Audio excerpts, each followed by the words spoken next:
Ready to begin? I will count down from 5, then we will start. 5, 4, 3, 1. The Subcommittee on Health and Employment, Labor, Pensions, and the Subcommittee on Higher Education and Workforce Investment will come to order. Welcome again, everyone. I note that a quorum is present.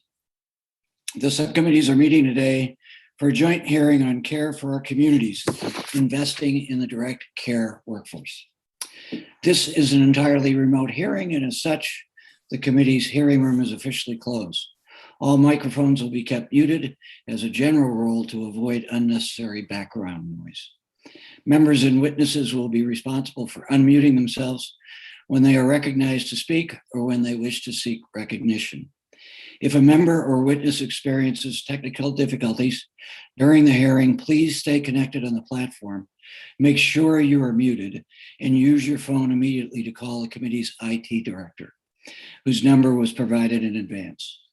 Should the chair experience technical difficulty or need to step away, Chairwoman Wilson or another majority member is hereby authorized to assume the gavel in the chair's absence. In order to ensure the committee's 5-minute rule is adhered to, staff will be keeping track of time using the committee's remote timer, which appears in its own thumbnail picture. Members and witnesses are asked to wrap up promptly when their time is expired. Excuse me.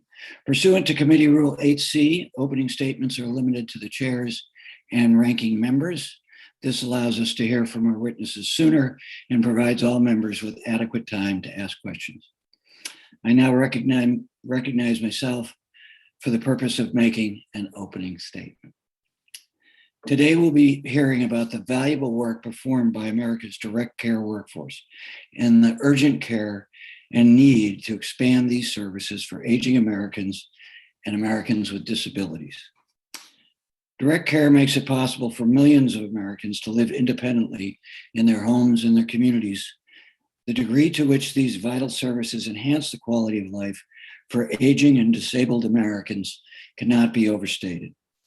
They enable individuals who need assistance with activities of daily living to live healthy and productive lives and remain active participants in their communities. We know that people want to stay at home and they want to stay in their communities as long as possible and as much as possible. Direct care workers are a crucial part to ending the unnecessary segregation and advancing the civil rights of individuals with disabilities, as outlined in the Supreme Court's 1990 Olmstead decision. Unfortunately, these services are often unaffordable and inaccessible for those who need them most. Private insurance and Medicare often provide only limited coverage for home and community-based services, forcing family members and friends to care for loved ones or alternatively to pay out of pocket for those services until their resources are depleted enough for Medicaid to kick in. The demand for direct care is also rapidly outpacing the growth of the direct care workforce. And unfortunately, individuals who need home and community-based services often find it impossible to access the support they need. The direct care sector is expected to add more than 1.3 million jobs between 2018 and 2028. Yet the number of people who will need direct care continues to exceed the number of workers who can provide it. To address this shortage, we must understand the causes. Direct care workers, disproportionately women of color, are chronically undervalued and overworked. Medicaid is by far the largest funding source for direct care services, and Medicaid reimbursement rates have not allowed wages to increase as fast as those in these occupations. Today, roughly 1 in 6 in direct care workers lives in poverty.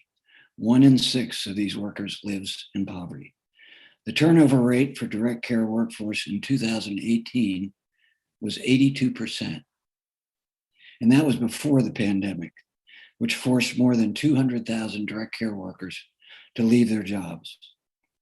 Today, we will discuss the need to ensure access to direct care services for those who need them and also support the workforce that delivers these services. The American Jobs Plan calls for robust investments to expand access to home and community-based services for Medicaid and to strengthen the workforce through higher wages, better benefits, and sector-based job training and supports. The Direct Creation, Advancement, and Retention of Employment Opportunity Act, or Direct Care Opportunity Act, also expands workers' earning potential and provides the financial assistance for transportation, childcare, and housing that workers need to stay in their jobs. Our society and our economy depend on direct care workers. They deserve better, as do their clients.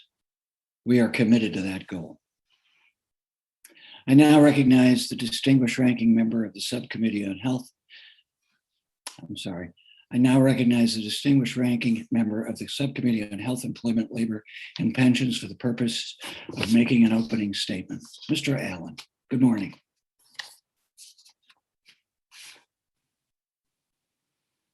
I think you might be muted, Mr. Allen.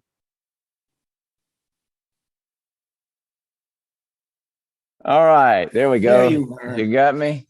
We got you. Hey, thanks, Mr. Chairman. And I was thought I was right on schedule. I couldn't get in the hearing room, so I finally got in here. But we're here, and I want to thank my colleague, Dr. Murphy, for joining us in his role on his subcommittee.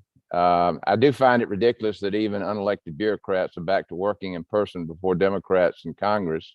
The Workforce Investment and Opportunity Act, WIOA, provides an important source of funding for state and local workforce development systems that are tasked with addressing the needs of the community. The federal government does not have the knowledge or foresight required to dictate what states need. I believe we should err on the side of flexibility when designing and funding workforce development systems with taxpayer dollars. Direct care workers are an important part of the healthcare workforce and care for our most vulnerable patients. Their work is often difficult and unrecognized, but our healthcare workers are valuable and should be recognized for the sacrifices they have made, especially during the COVID-19 pandemic. We know there is an incredible amount of turnover in the labor market for direct care workers. We also know that most direct care workers did not pursue additional education after high school. As ranking member of the Subcommittee on Health, Employment, Labor, and Pensions, I hope today's hearing can shed light on how Congress can help all workers, including direct care workers, gain the skills they need to improve their upward mobility and sustain a fulfilling career. New technologies and practices developed in the private marketplace are revolutionizing the healthcare field. We must ensure workers are not left behind. The federal government has an interest in sustaining a workforce pipeline that recruits, retains, and assists individuals interested in finding the right career for them, including careers within the healthcare workforce. But Congress cannot fall into the trap of having hundreds of different programs, each devoted to one particular occupation. This is why I advocate for apprentice-style programs. Combining structured on-the-job learning and classroom-based instruction gives individuals a low-risk option to determine if a job is a good fit for them. In the same way, earn and learn programs are another way to help folks find that rewarding career. I look forward to working with my colleagues on both sides of the aisle to find innovative solutions to address the healthcare workforce challenges facing our nation. And I look forward to hearing the witnesses' testimony today. And with that, Mr. Chairman, I thank you and I yield back. Thank you, Mr. Allen. I now want to recognize the distinguished chairwoman of the Subcommittee on Higher Education and Workforce Investment for the purpose of making an opening statement. Chairwoman Wilson. Thank you, Chair DeSaulnier. I want to add my thanks for our distinguished witnesses' time today. In addition to low pay and difficult working conditions, the direct care sector lacks the training and career pathways that workers need to join and remain in this profession. Direct care is hard work. It is physically and emotionally demanding and also requires knowledge of complex health conditions such as Alzheimer's disease and dementia. Yet, Training for entry-level direct care workers varies widely and is not reimbursed by Medicaid or Medicare, leaving many workers unprepared to safely provide quality long-term care.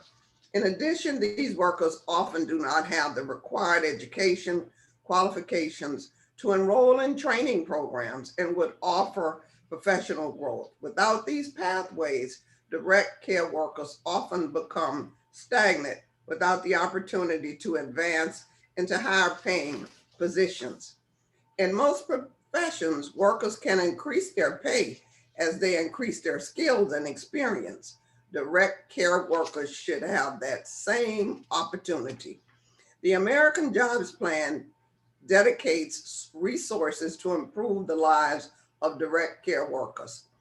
This mirrors the Direct Care Opportunity Act, which invests in recruiting, retaining, and advancing the direct care workforce pipeline. Those resources will allow states and local organizations to pursue the best solutions in their regions, from training programs and registered apprenticeships to mentorship opportunities to make direct care a more sustainable career. Supporting a well-paid and well-trained direct care workforce is vital.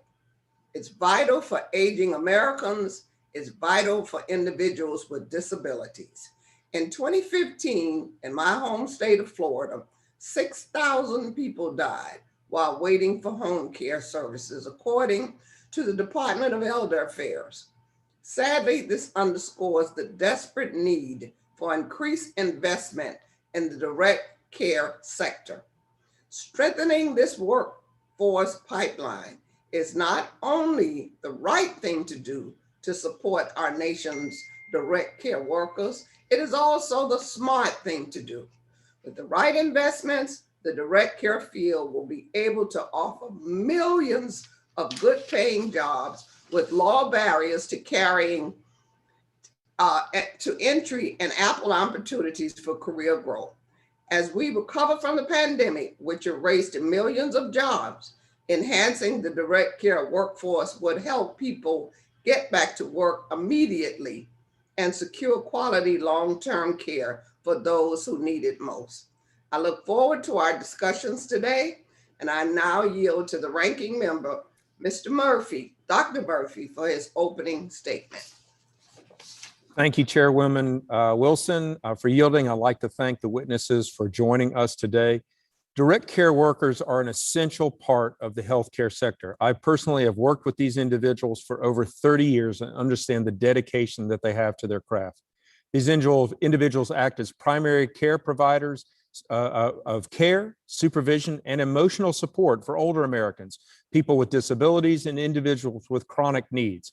As a physician, I understand the value that they bring to our healthcare system and the sacrifices that they make to serve our patients.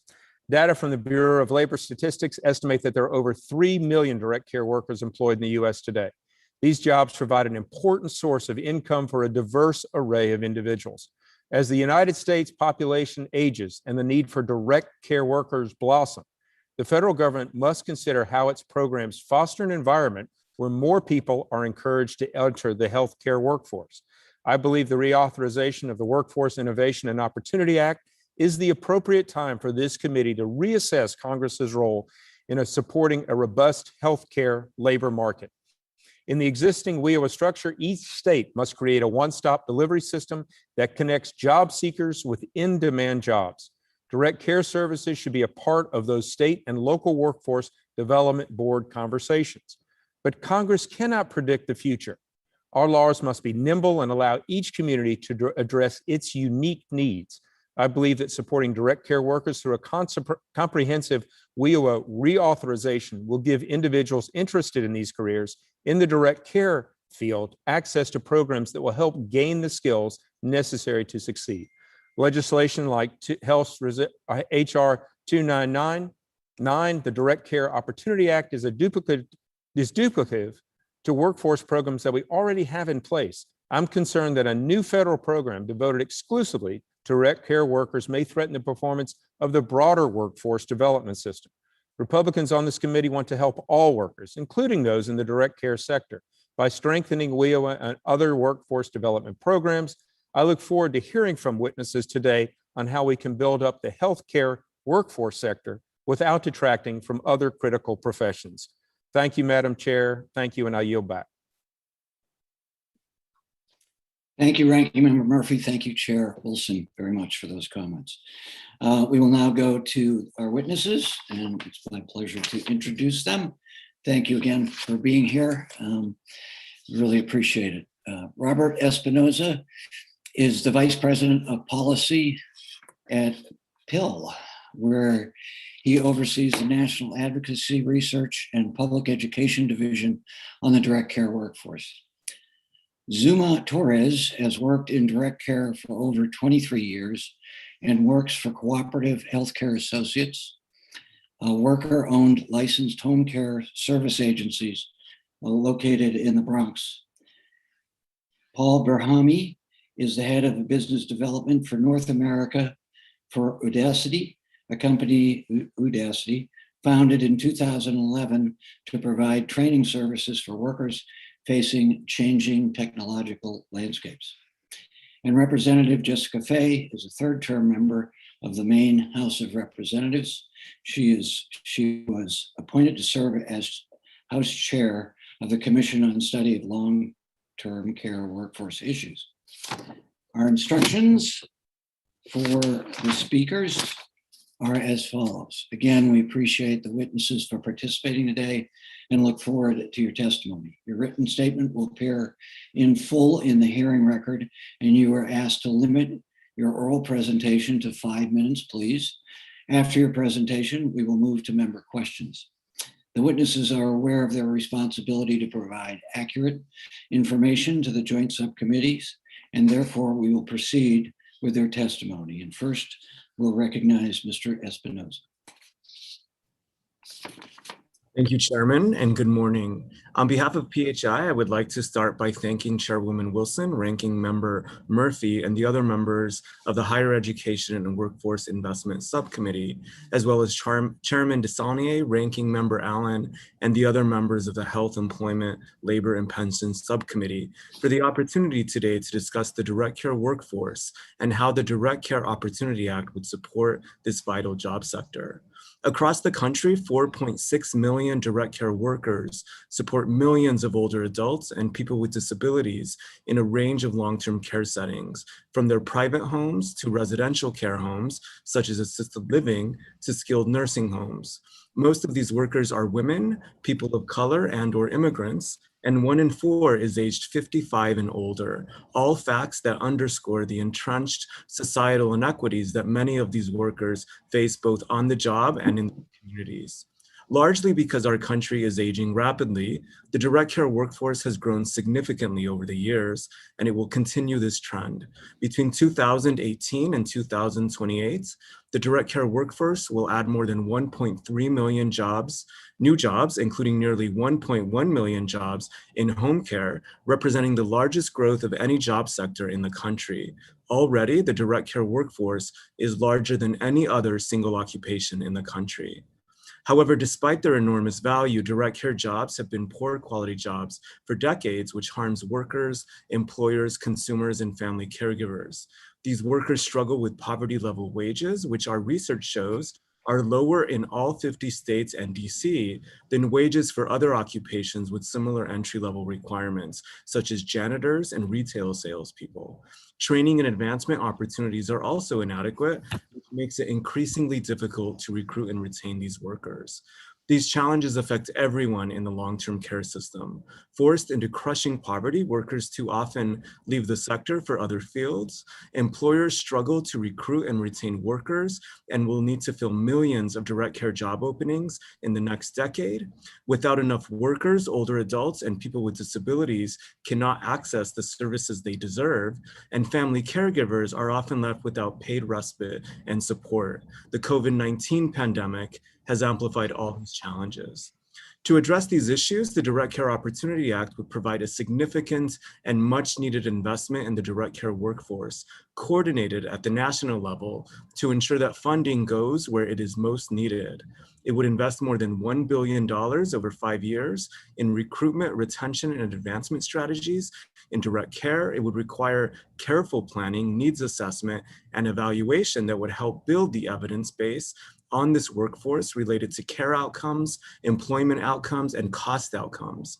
Specifically, this funding could be used to support interventions related to entry-level and specialized training, advanced roles, recruitment and retention, supervision, and technology.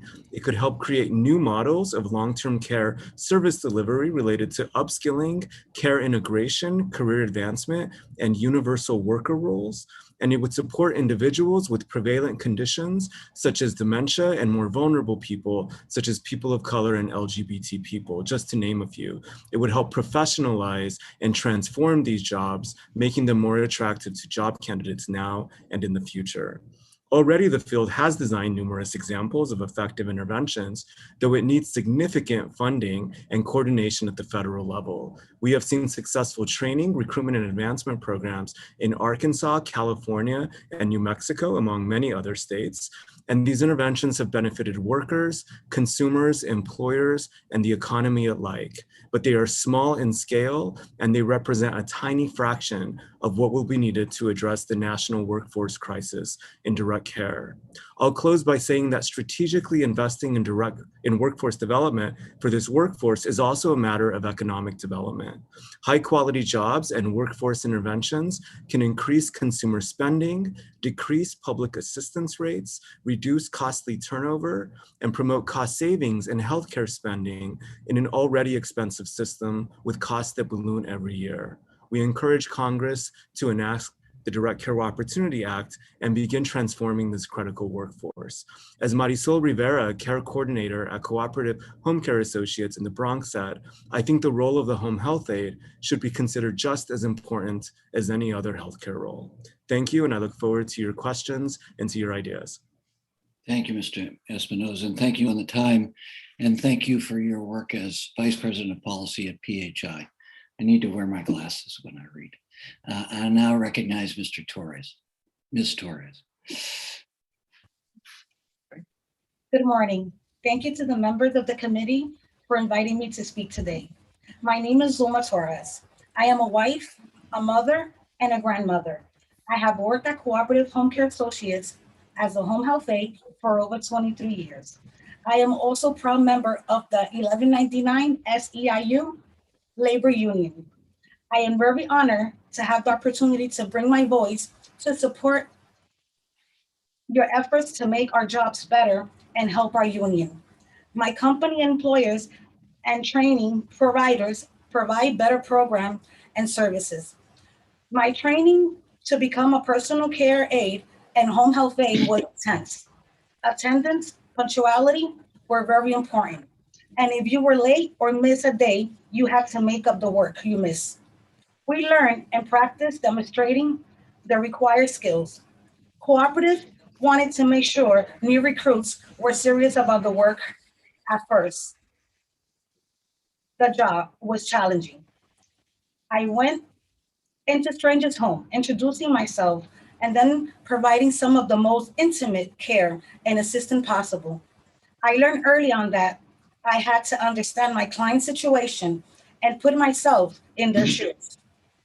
I had to separate my personal feelings from my personal responsibilities. My employer, Cooperative, is one of the best, both because it is union employer and is a worker owner. Cooperative supports us, and we have the opportunity to purchase a share of the company. We have financial literacy classes and peer mentoring to help with difficult work assignments. There are also opportunities to become promoted into office-based jobs. Also, I am grateful to be part of the 1199 SEIU union with 60,000 home care workers. In 2018, the union fought to increase our rates to $15 an hour. Now that minimum wage is in New York City.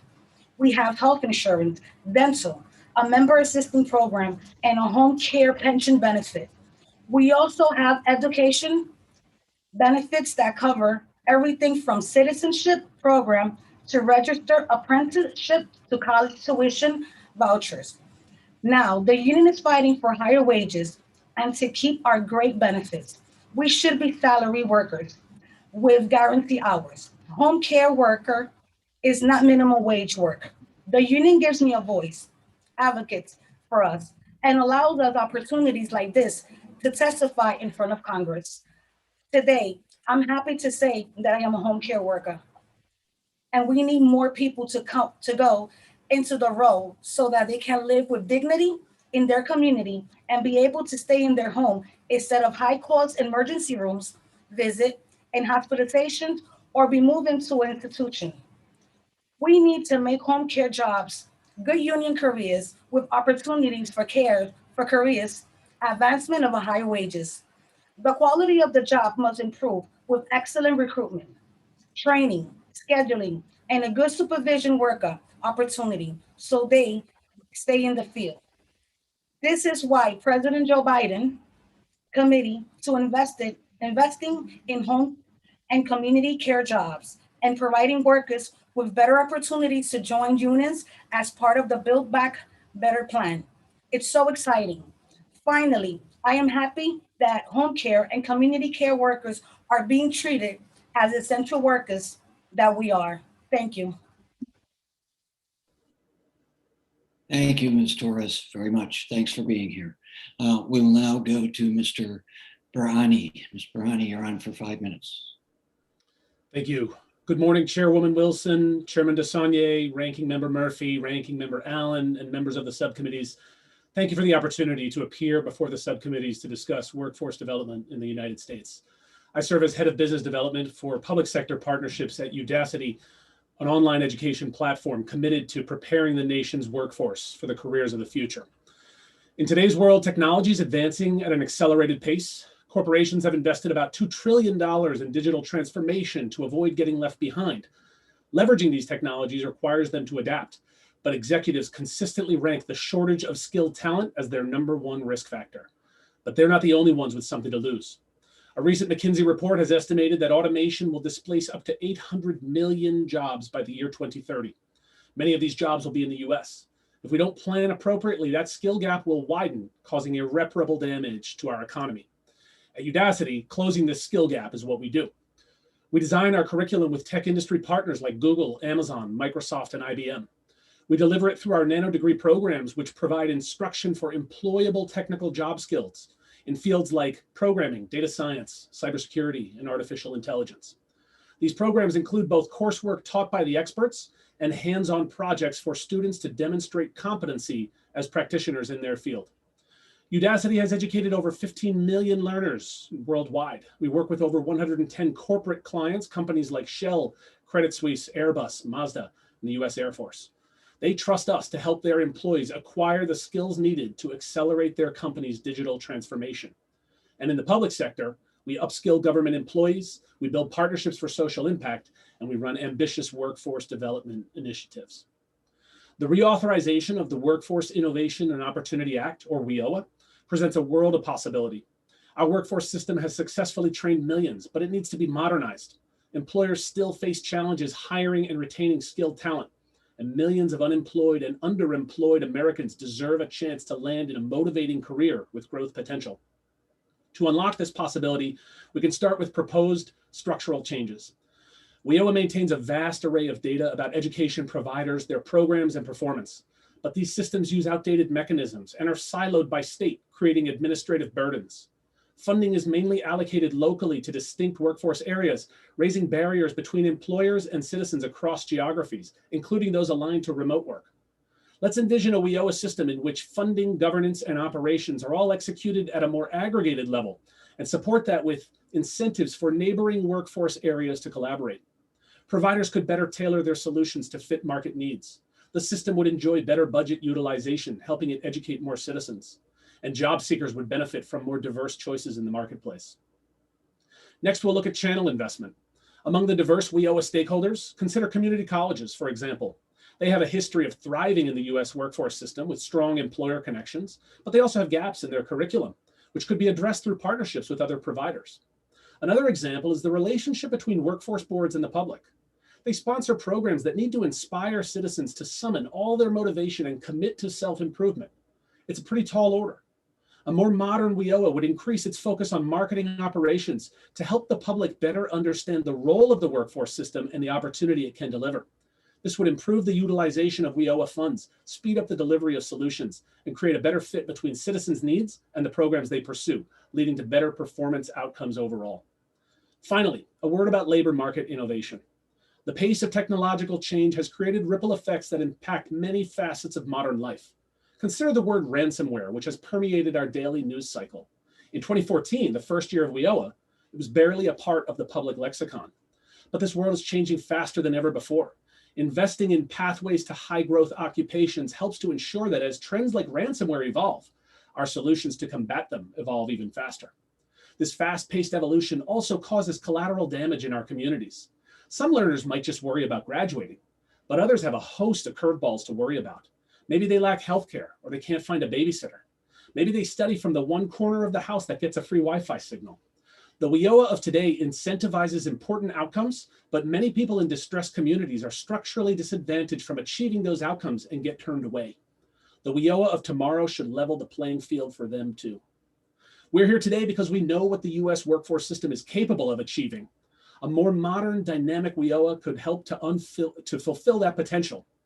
Thank you for listening and for joining the cause. Thank you so much for your time. Thanks for your timeliness. And that will bring us to our final witness.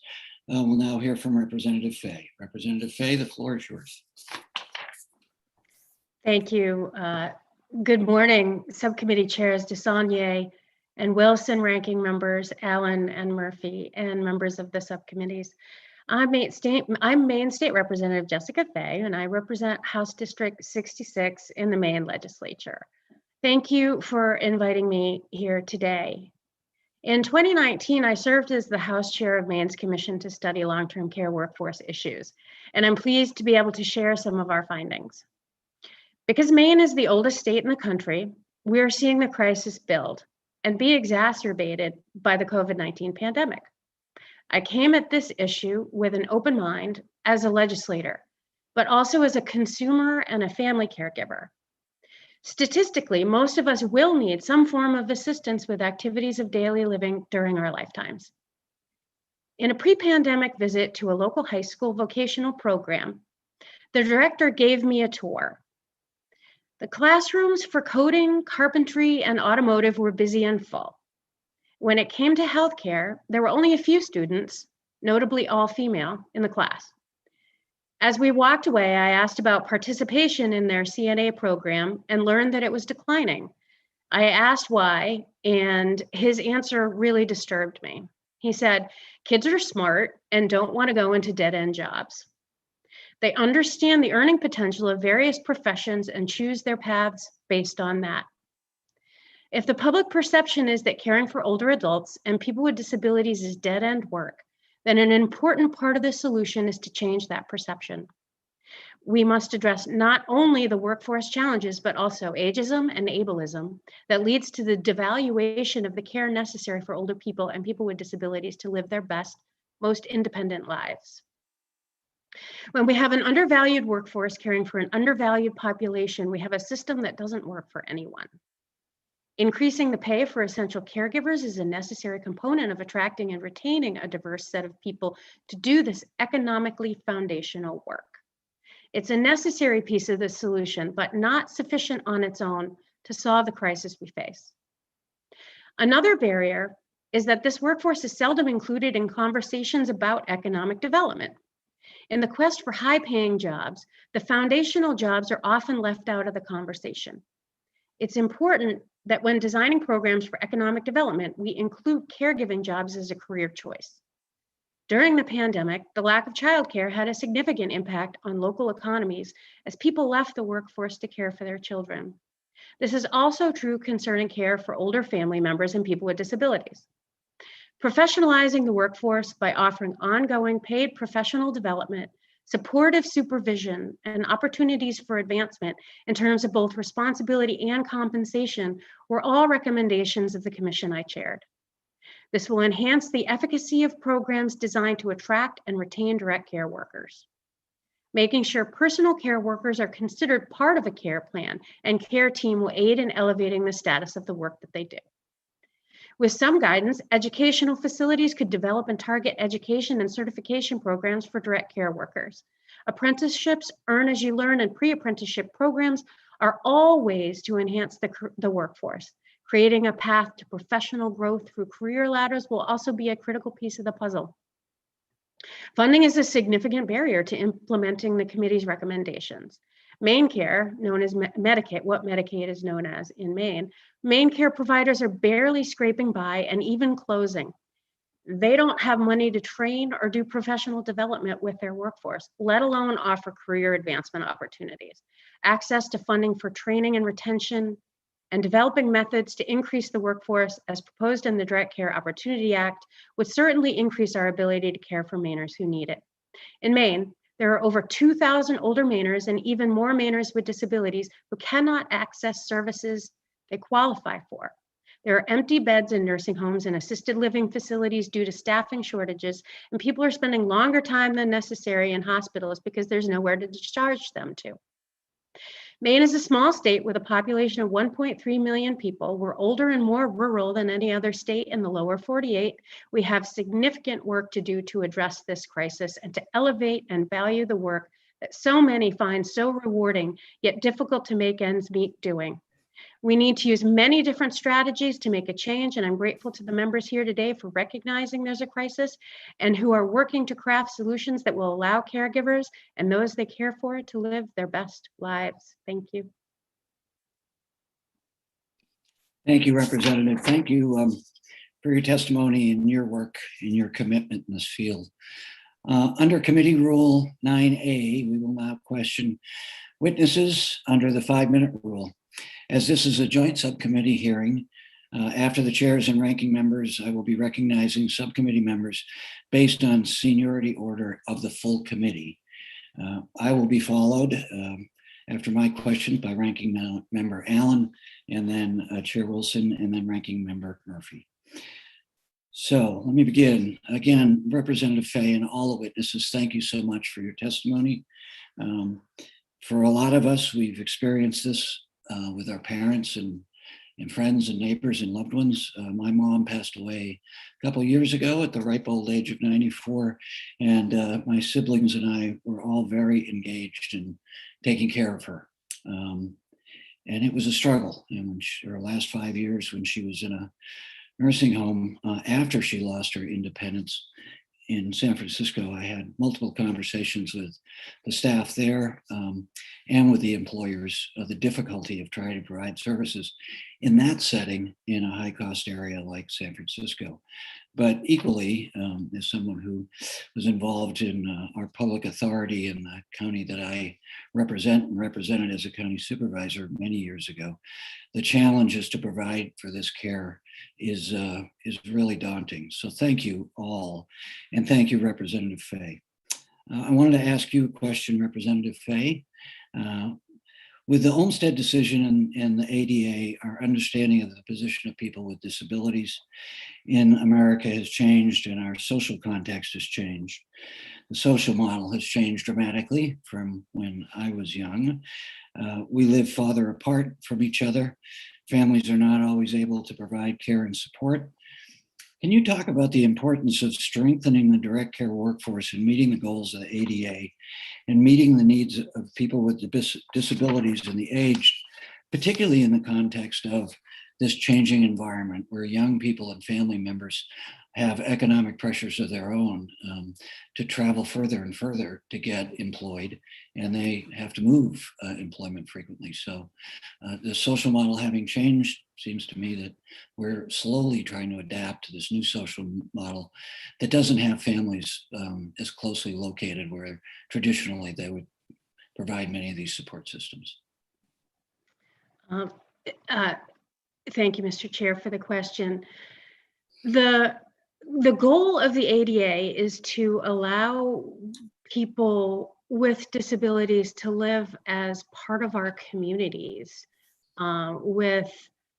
with barriers to that participation removed. And I think if you require assistance in order to do that, and then there's no one there to provide that assistance, whether it's personal care, transportation, or other activities of daily living, then you're really unable to fully participate. And so a direct care workforce shortage really is in opposition to the goals of the ADA. Thanks. I want to ask you, as somebody who served in local government and in the state legislature and at the federal level, this difficulty of our roles and the genius of our founders and having local control, but also having a United States, and coming from a large state, the largest state, challenges, and from a large county in an urban area. As one of the ranking members mentioned, Mr. Allen, I believe, the importance of making it fit for the local community. What do you think is the appropriate role, again, in this very demanding, changing social model, the right role for the federal government to play in this regard, so that we can have a really effective conversation with our partners at the state and local level? I think that's a really good question. And I think the word partnership is really important. Maine is a state that values our local control a great deal. I will say that one of the significant barriers for us implementing any of the direct care workforce reforms that my commission recommended was funding. And I think allowing programs or funding programs, pilot programs that would allow us to do some evidence-based work on what is successful could be really, really helpful. But I think the term partnership is a really key word. Thank you for that. And I would say one of the challenges with, I agree with you, the pilot programs, but at a certain point you have to bring them to scale. And I always found that was one of the biggest challenges. We were behind that.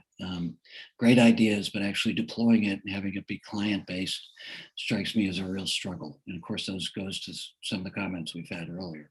With that, it's my pleasure to recognize the ranking member of the Health Subcommittee, Mr. Allen, for your 5 minutes of questions.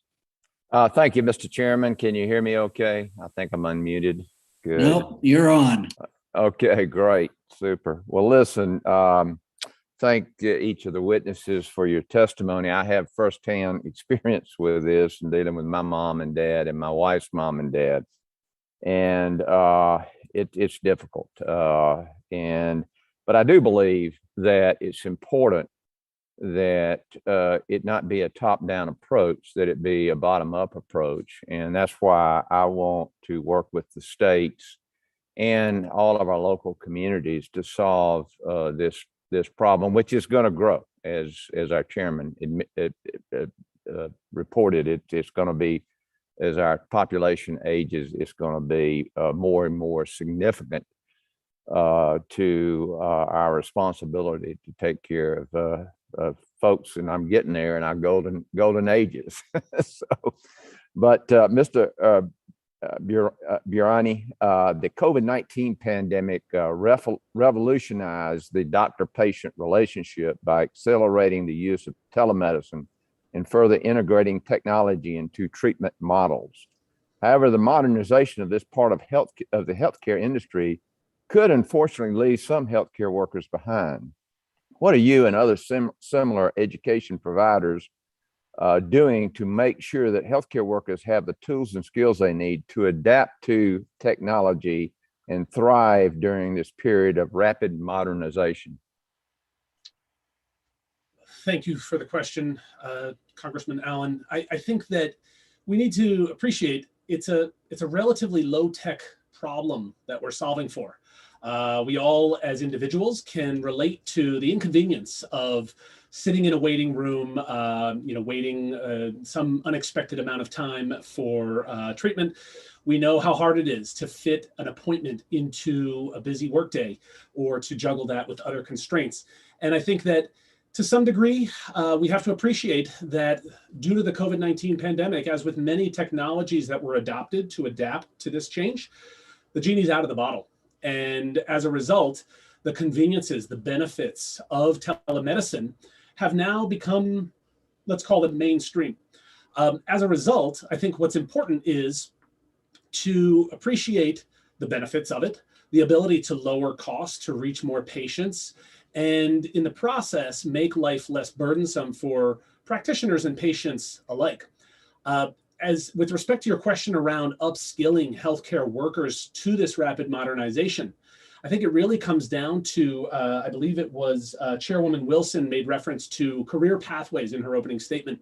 And I think that's an important concept to appreciate the fact that these individuals have spent years, decades even, really entrenched in the system. They understand care innately and intuitively.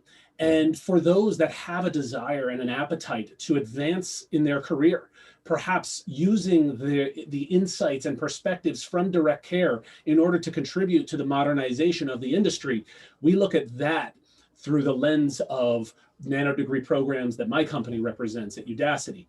However, I think more broadly speaking, we all just need to appreciate that skill development is an industry agnostic topic.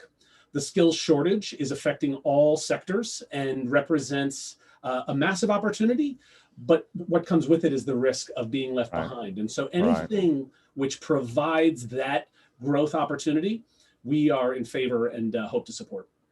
I remember talking to my mom and dad, checking in with them, and I said, "What'd you do today?" And they said, "We spent the day at the doctor's office." And that was a regular occasion. As far as the ransomware and cyber attacks that have wreaked havoc on our hospitals and healthcare systems, recently a hospital just outside my district experienced a ransomware attack. From your experience, what can Congress do to improve data security, especially when it comes to health data, and how can we better educate healthcare workers to protect and secure patient health data? And we got about 34 seconds. Big topic for 34 seconds. But what I would say is at a high level, we need to think about basic hygiene for safeguarding data.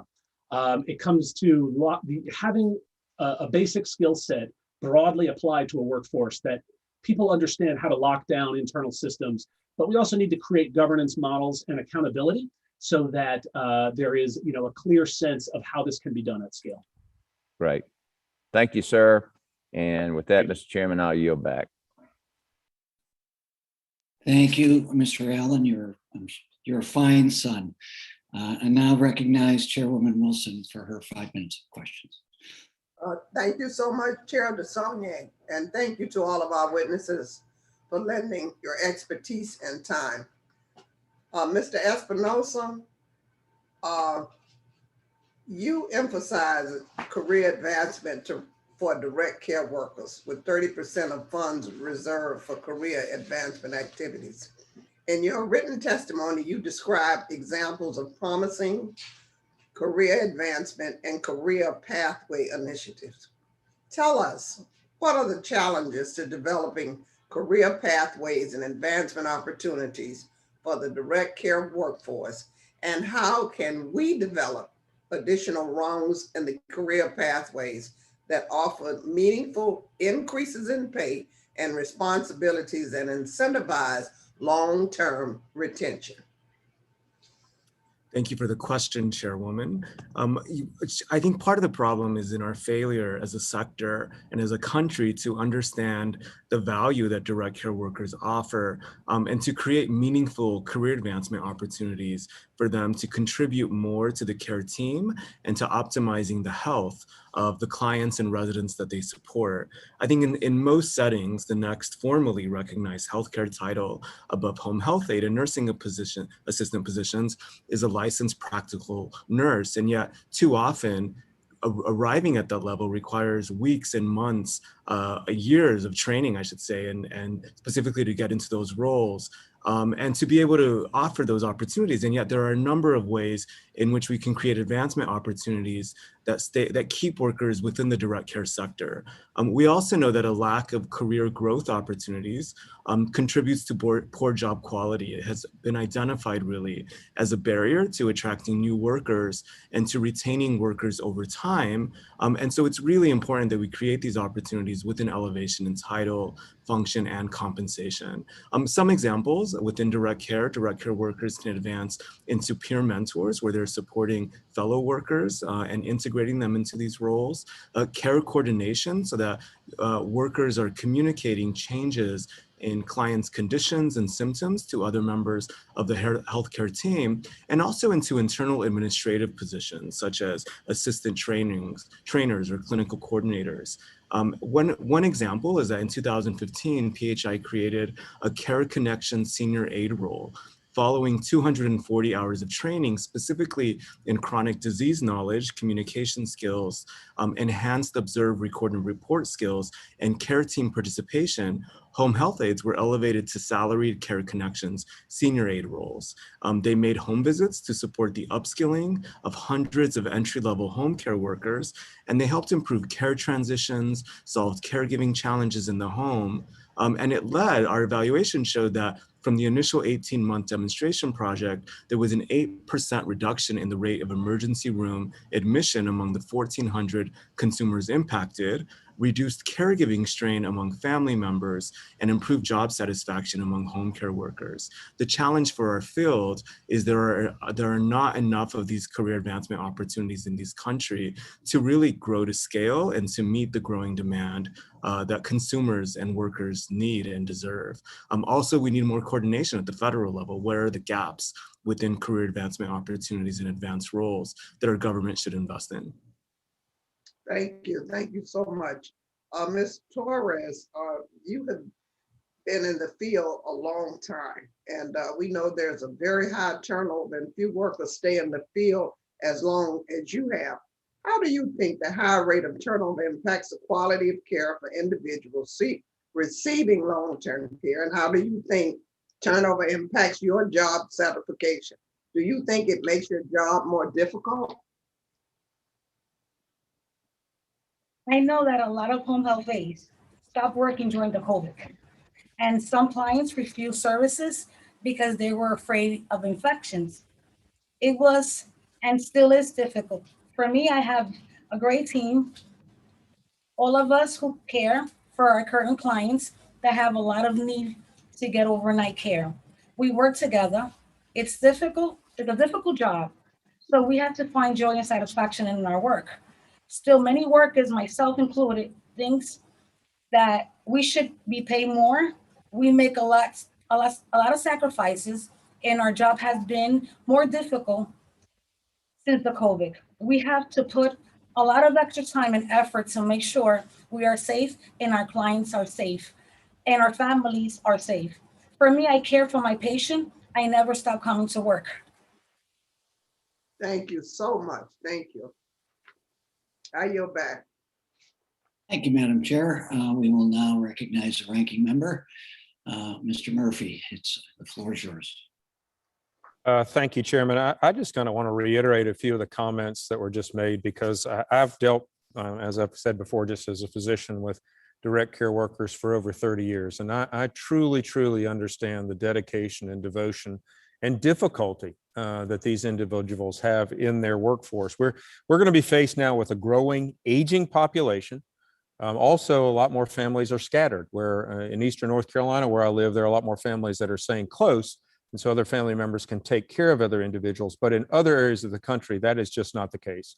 And so the increase in need for our direct care workers is going to increase exponentially. Actually now, as I understand, it's the second largest occupational group in the United States after retail sales. And we're going to have a problem in the future, really, if we don't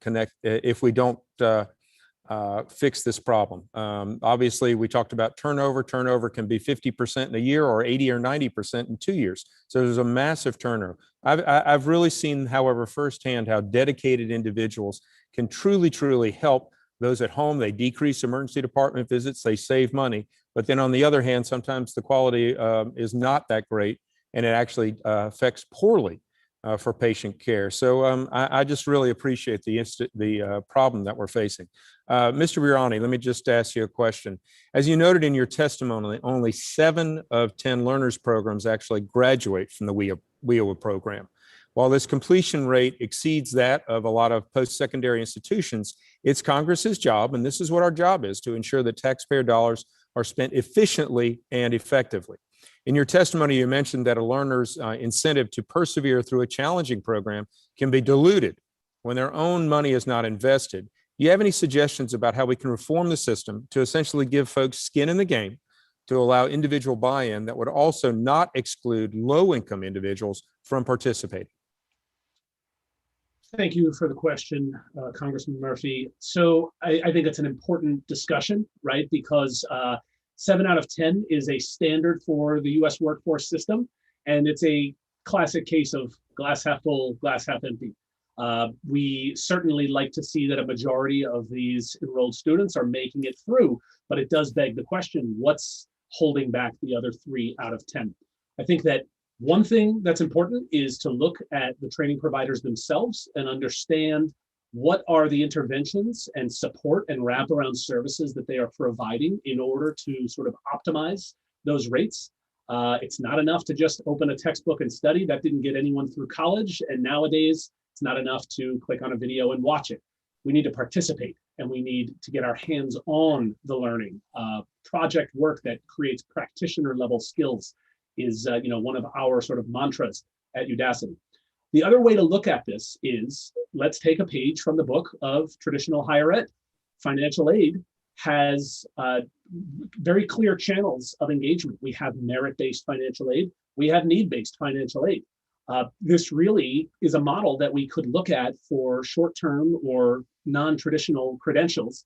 And I do think that a combination of all of these factors would help to maximize those outcomes and get more value out of these tax dollars.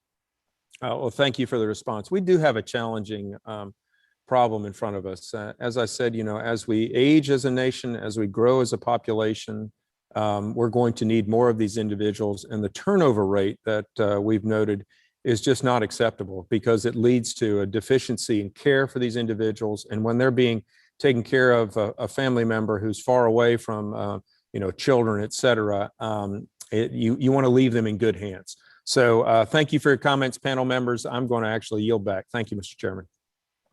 Thank you, Dr. Murphy. Appreciate all of those comments. And now we will go to the distinguished gentleman from Connecticut, Mr. Courtney. And after Mr. Courtney, Mr. Wahlberg is next in the queue. Mr. Courtney, the floor is yours for 5 minutes. Thank you, Mr. Chairman, and thank you to the witnesses to talk about, obviously, an issue which is even bigger than COVID with the aging of our population, but certainly COVID, I think, put the spotlight on why the direct care workforce, is so essential for the country. As we sort of talk about strategies to enhance and strengthen that workforce, I think it's important for a moment, at least, to look at the American Rescue Plan, which was signed into law on March 11th by President Biden. One of the key components of it was to boost the federal match in the Medicaid program, FMAP, by 10% for home and community-based services.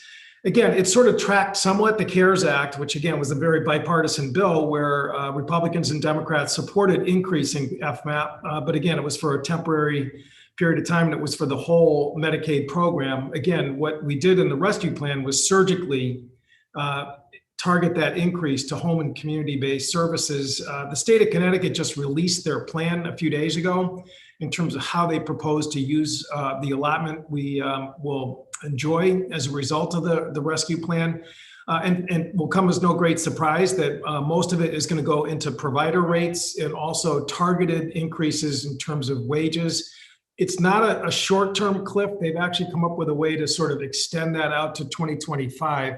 But clearly, Representative Fay, talking about her experience, with the pecking order of direct care employment is for job training is sort of dead end. I mean, if we're going to have a strong demand signal for people who are contemplating going into this, we need to push out the American Rescue Plan match to make sure that financial base is going to be there. Again, I chaired the Medicaid committee back in the day when I was in the Connecticut legislature, and I know how that is now the biggest line item in Connecticut's and most state governments. Representative Fay, what would it mean to have again a targeted boost for FMAP for Maine, as was contemplated in the Families Plan bill from the president, to really provide again the financial underpinning so that we can implement some of these changes?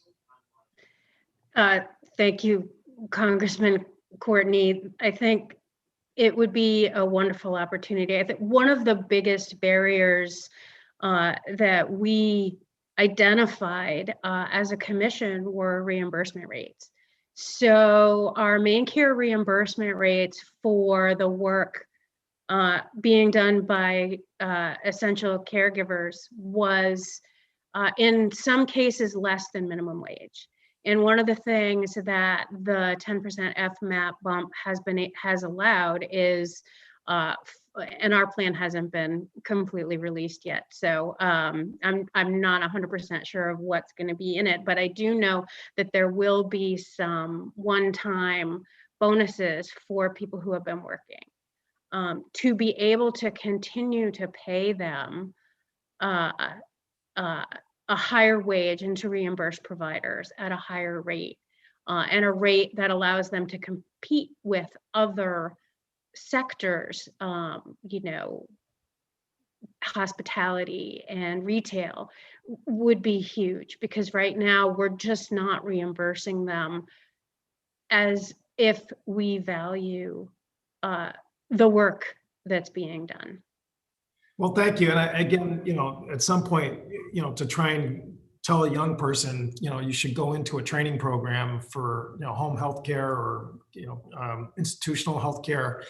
But the financing system is just going to lapse back to its prior sort of state, is just not, going to really get people's blood excited. The other just point is, we passed HR 447, which was the National Apprenticeship Act earlier this year, which would size up the Fitzgerald Act apprenticeship program to get into healthcare as a way of getting not just pre-apprenticeship training as contemplated by WIOA, but also full apprenticeship training. So people really have that earn as you learn ladder to acquire more skills. And I mean, would that model work again, based on your experience, Representative Fay? I do think so. I think one of the things that would be helpful to providers is to allow their employees to work. And if you can earn while you're working, I think that would be a wonderful thing. Great. Thank you. Thank you, Mr. Chairman. I yield back. Thank you, Mr. Courtney. Thanks for being so punctual, and thank you for not bringing up the Red Sox during your testimony. Questions. We will now go to Mr. Wahlberg, who will be followed by Representative Bonamici. Tim. Thank you, Mr. Chair.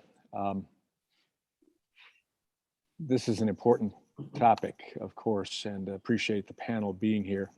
And we could go all sorts of directions, but let me go to Mr. Barani. One of the things I hear from employers across my district is that today's college graduates don't always have the skills needed by employers for in-demand jobs. In your testimony, you note that community colleges maintain strong employer relationships, which keeps them firmly rooted in the WIOA system. And you indicate that WIOA funds could be enhanced by allowing community colleges to reach out to non-traditional educational institutions to fill curriculum gaps. Could you elaborate a little more on what you mean with this recommendation? Sure.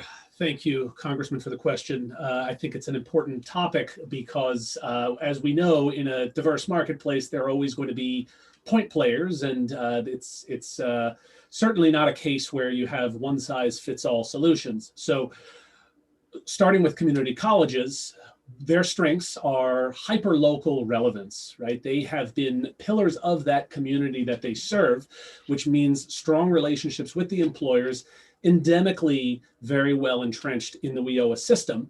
But they suffer what a lot of institutions of higher learning suffer, which is the natural cycle of generating the learning content that is timely for the environment in which students are learning it. So we use the example of cybersecurity, which came up earlier in this hearing.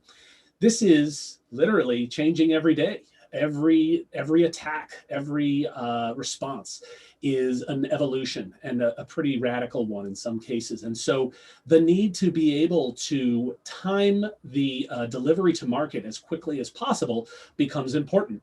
Who better than a specialist provider of that learning content to partner with said community college to be able to allow both entities to play to their strengths? Hopefully that helps shed light on my earlier testimony. Yeah, I think that's important to understand that we have capabilities, and if we promote flexibility in our educational system that meets the needs of the real world, as opposed to turf, that could be a significant help to us. You note in your testimony that Udacity works with over 200 industry experts, including companies such as IBM and Amazon. Can you describe the value of partnering with employers when developing course curriculums? There are a range of reasons why this is important from a partnership point of view. I'll speak to two of them. The first one I touched on a moment ago, and it comes down to the refresh cycle.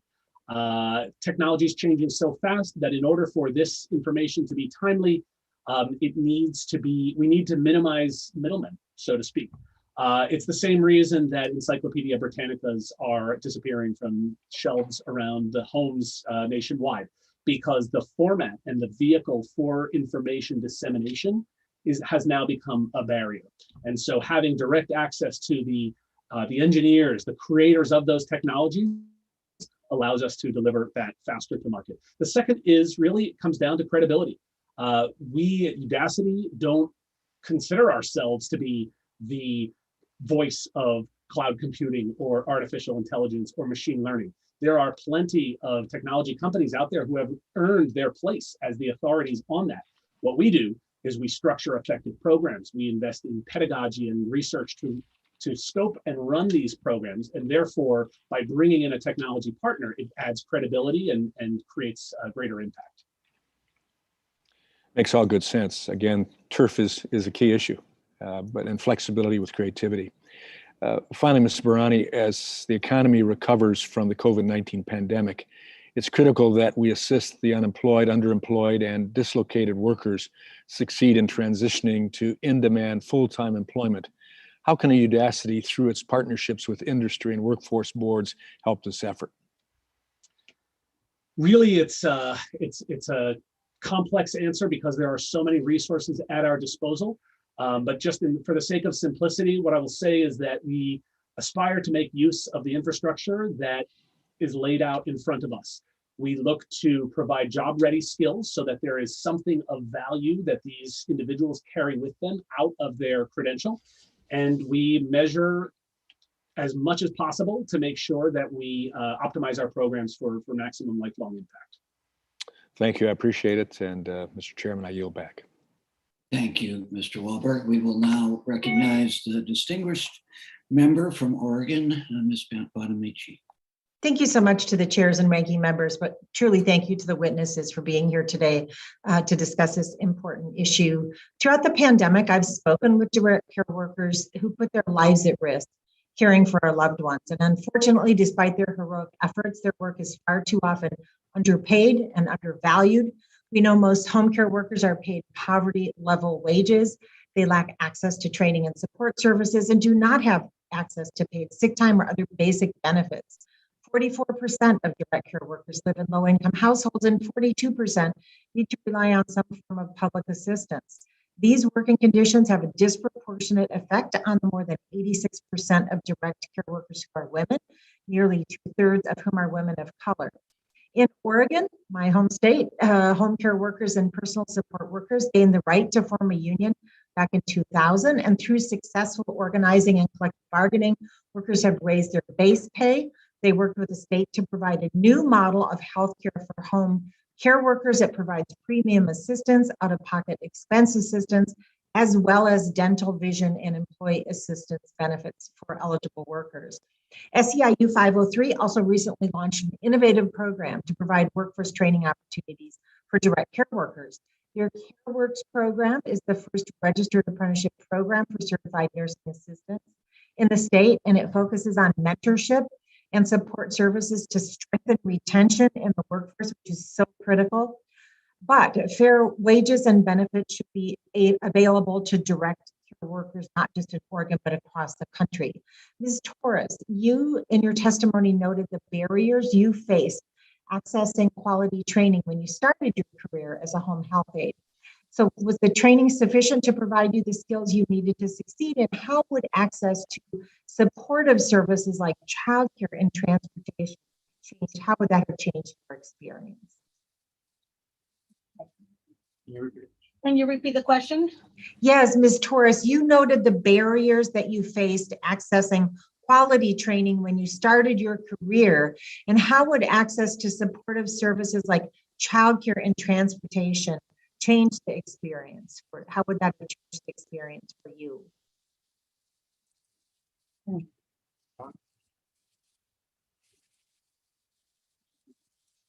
I could rephrase it and say, would supportive services like childcare and transportation be important to people who are learning and training how to be a home health care worker?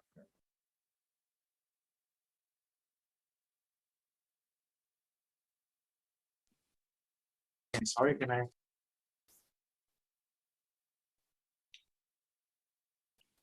Don't think she's. Sorry. Here we go. Sorry, I don't have the answer, but I'll give you my point of view. Okay, yes, of course. Yes, we had a very great, I had a great support team from Cooperative Home Care. Our training was intense. They were excellent. They made sure that we knew what we were doing. If we missed out on anything, we'd have to make up the time, because they wanted us to go out there knowing exactly what we were doing. And out of a lot of companies, we get a 4-week training and it's intense. We take two tests, and it's awesome because we go out there prepared. Even though we become a little afraid when we're in the field because we don't know where we're going, and it could become a little bit stressful. But once we get there, we access to the client and we make it comfortable and clear, not cluttered for them so they won't fall, and we get to know one another and we build from there. That's wonderful. Thank you so much. I really appreciate your being here today to share your story. And I want to get a question for Mr. Espinoza. I often speak with direct care workers in Oregon about the challenges for career development and with employers about retention. So how can states better leverage local resources and partnerships with community colleges and other programs to improve the workforce development pipeline for direct care workers? And how can this committee better incentivize the development of career pathways and support services to encourage workers to stay in these very important jobs? Thank you for your question, Congresswoman. Creating a strong pipeline and addressing retention and reducing turnover, I think, are some of the goals that the interventions that the Direct Care Opportunity Act would fund would specifically address. I mean, we know that oftentimes providers name caregiver shortages and caregiver turnover as the top threats, and the cost is expensive. It's $2,200. It impacts quality of care and it impacts workers. We have seen across the country a variety of interventions that have improved retention, and this act would specifically support those kinds of programs and help us build the evidence base. Thank you, Mr. Espinoza. And I know my time is about to expire, but just on a personal level, I spent a couple of years taking care of my mom in the last years of her life in various levels of assisted living and skilled nursing facilities. And the turnover is a serious, serious issue. It affects the quality of care. It affects the continuity of care. And it's expensive for the employer. So we need to do all we can to improve these positions so that people stay in them and they really are valued for and paid and valued for the very, very important work that these direct caregivers provide. So, and I yield back the balance of my time. Thank you. Thank you, Ms. Bonamici.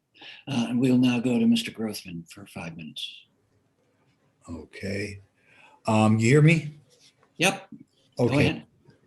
Mr. Brunny, I have a couple of general questions for you. First of all, I know a lot of the problem, or at least when I talk to my local providers, they feel a lot of the problem is caused by people right now staying out because of the unemployment. Is that what you're seeing? Is this a nationwide thing or is this in Wisconsin? So I want to make sure I understand this question, Congressman. Is the question about the unemployment safety net creating sort of a different environment, which is driving decision making? Well, yes, decision making of potential employees. I mean, be I talk to home care, be I talk to anybody in that field, therapy places, retirement homes, that sort of thing. They all tell me the same thing, that they're having a bigger problem finding people in the last year because of the excessive benefits. Is that so? So I think that this is probably a topic better addressed by a labor economist. I can tell you that from our point of view, we have seen pretty steady demand for our programs. And whether or not the baseline, has the floor been raised, has the ceiling been raised, is probably more of a macroeconomic discussion. But what I can say is that with respect to skill development and that aspect of the unemployment safety net and the benefits that are afforded to people that are out of work, underemployed, low income, et cetera, especially under the guidelines of WIOA. The COVID-19 pandemic has certainly created a surge, but we also have seen that there really is a lot of baseline demand, which probably reflects conditions that predated the pandemic by a long span.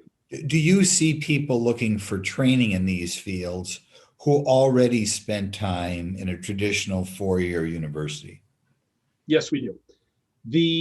The reality that I believe we're all facing at this point is that education is not a one and done milestone. We tend to think of the span or the arc of a lifetime. You're born, you graduate, you get married, you have kids. This is not a pillar of our lifestyle. Lifelong learning really is the new normal. And we are not in an environment where a single degree is really appropriate or less. I guess what I'm saying, is it apparent to you when someone with a four-year degree comes there that they would have been better off, rather than getting involved in your field at age 25 or 30, better off being trained for this sort of job when they were 19 or 20? I would say in some cases, yes, that would be the case. However, we also need to realize the fact that this journey of educating oneself also has many twists and turns. How many people in this meeting knew what they wanted to be when they grew up at various ages? I think that what we could say is, in hindsight, in some cases, it might have been a better investment to go into a short-term training program, maybe an apprenticeship, and save the tuition, the opportunity cost of a four-year degree. But right, to be honest, there's a realm of opportunities and it's a vast marketplace. Well, I would think so. I mean, do you see people going through your programs that have not only a four-year degree, perhaps, but a student debt associated with that degree? Absolutely. In fact, one of the drivers for entry into one of these programs is that a lot of the alternatives involve taking on more debt. And I believe that's the individual calculus of any person who decides to join our program. They think about that. So if they were in your program, first of all, you could repeat again, how quickly do you go through your program? 4 months. Okay. So you could be a 19-year-old who already went through your program and is helping out in this vital area of the American economy. You could be doing that without debt, as opposed to even graduating from a four-year, having substantial debt, and then entering your program. That's absolutely right. And I think the environment that they're stepping into with this credential has become more and more inviting for those sorts of non-traditional educational pathways. I think we certainly do on a federal level have programs that encourage people to take that four-year degree and not use the four-year degree. Do you think you find that accurate from the people you're dealing with? I think that there are a range of outcomes, and I think that in some cases that could be the case, but it's becoming a lot more complex. Okay, thank you very much. Thank you, Mr. Grothman. The chair will now recognize the distinguished gentleman from California, Mr. Ticanato. Thank you, Mr. Chairman. I want to first begin my questioning with Ms. Torres. Ms. Torres, could you please describe the work you do on a daily basis as a home health aide. Just describe a typical day, the daily work that you do.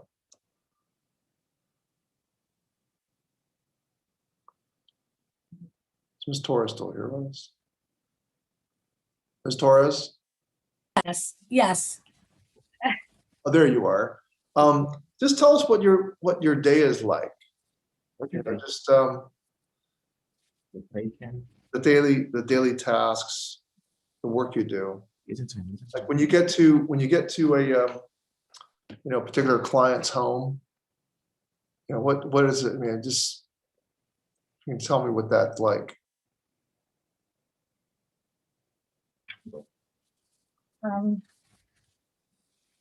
I do organize. I make sure I remind them of their medication. I assist with meals. I provide companionship. I really love my job. It's very rewarding. Not only not only the necessary tasks, I do the necessary tasks that my clients will need to make them happy, to assist them, to see a smile on their face, to know that I'm there for a reason and it's to help them and they appreciate it, especially those that don't have family. So my nights at work is companionship, making sure that my patients are okay, reminding them, making sure they have eaten their breakfast, giving them a sponge bath, grocery shopping for them if I have to, necessary, and making sure they're safe. Ms. Torres, I mean, how much physical, I mean, is some of your tasks physically, exerting? Do you have to exert yourself physically? I mean, is it physically challenging at times to be able to do this work? Yes. It is. It is. I mean, maybe helping lift people, or you have to move people around.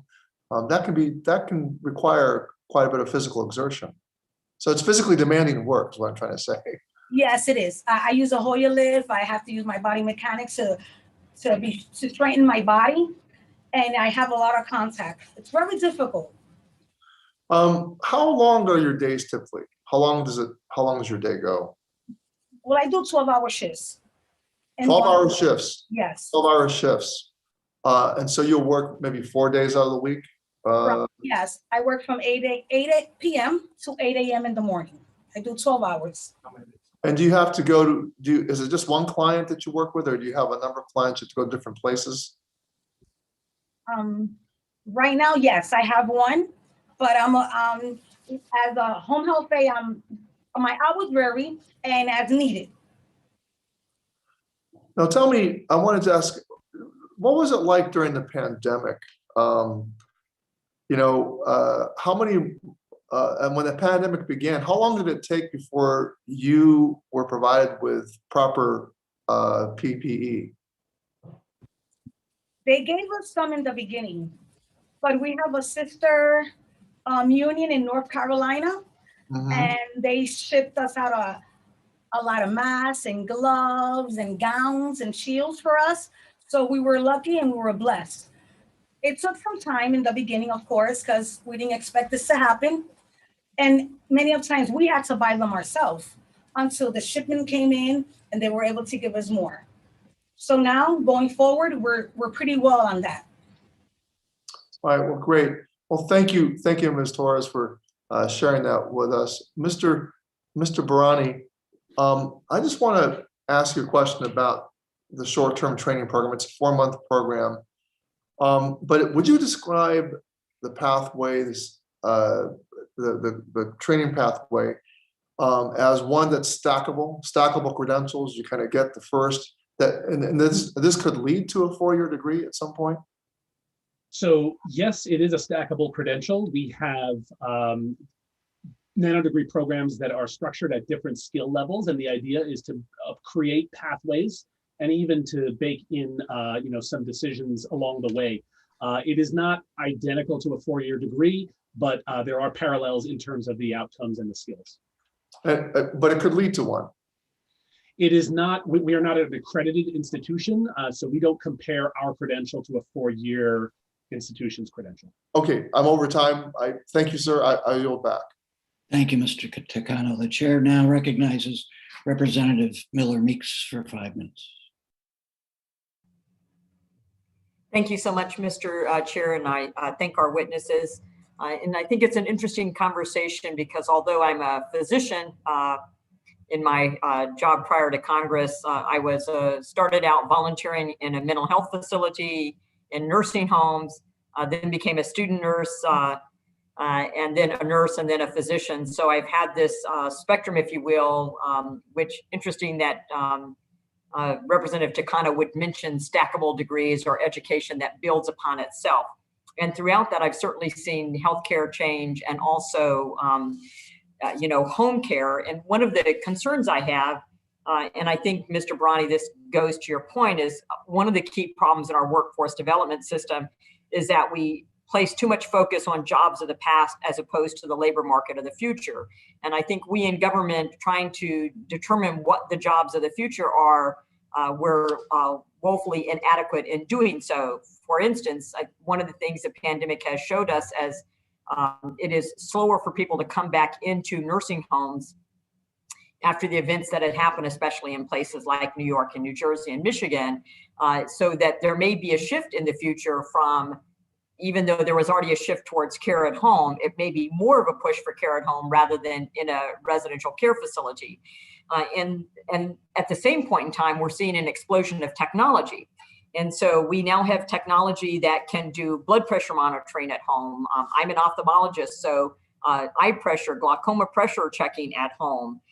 We can do EKGs at home. You can monitor and use technology to monitor medication boxes if you've set up the medication when a patient has removed a medication or an individual has removed medication from their medication box and whether they've taken it or not. At the University of Iowa, in our aging centers, looking at determining falls. So there's a variety, I think, of, I won't necessarily call it artificial intelligence, but it is in some ways artificial intelligence that's used to help us monitor people without someone physically being there. So to that end, Mr. Brani, what role does Udacity play in preparing people for tomorrow's workforce, which I think is, as you've indicated, going to integrate AI and other methods of technology?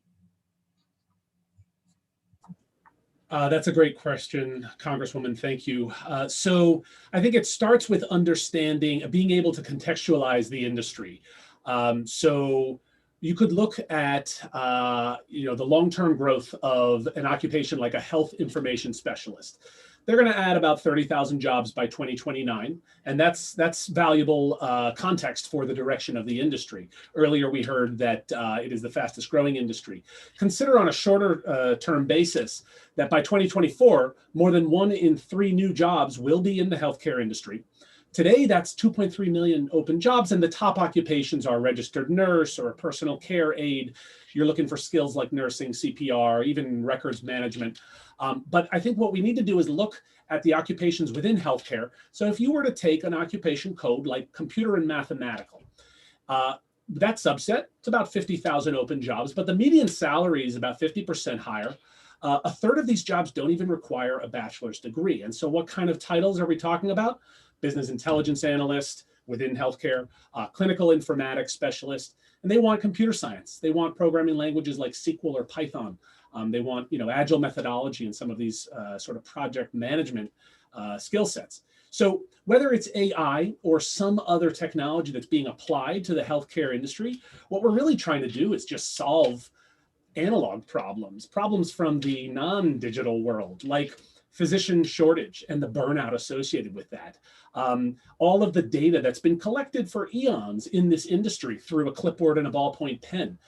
If we can manage these things at scale through telemedicine, through data science and machine learning, we can get better at removing outliers from our diagnoses. We can get better at trend spotting so that if there's another pandemic around the corner, maybe we spot it a bit sooner. It's very abstract and it certainly warrants a longer conversation, but hopefully that helps to answer your question. Yeah, I agree. It absolutely does warrant a longer conversation. Would love to talk with you more about the data acquisition, the amount of data out, how that goes into population health and public health. But my time has run out, so perhaps in another conversation we could continue this. Thank you so much, and thank you, Madam Chair. I yield back my time. The co-chair of the committee had to step away to another committee to vote. So I'm assuming the gavel, and I now recognize Chairman Scott. Thank you, and thank you for the recognition. I'd like to ask Representative Fay a couple of questions. I thank you for your service. I served in the state legislature, and I know the sacrifices that are made by state legislators. I think you've heard a number of people comment on the disappointment that people feel when they think a CNA is a dead-end position, because somebody moving up to a CNA was just the first step in a long tradition, because you can go from CNA to an LPN, to an RN, and then to advanced practice, midwife, nurse anesthetist, or even an independent clinical practice. And you'd be amongst some of the best paid in the professions in the country.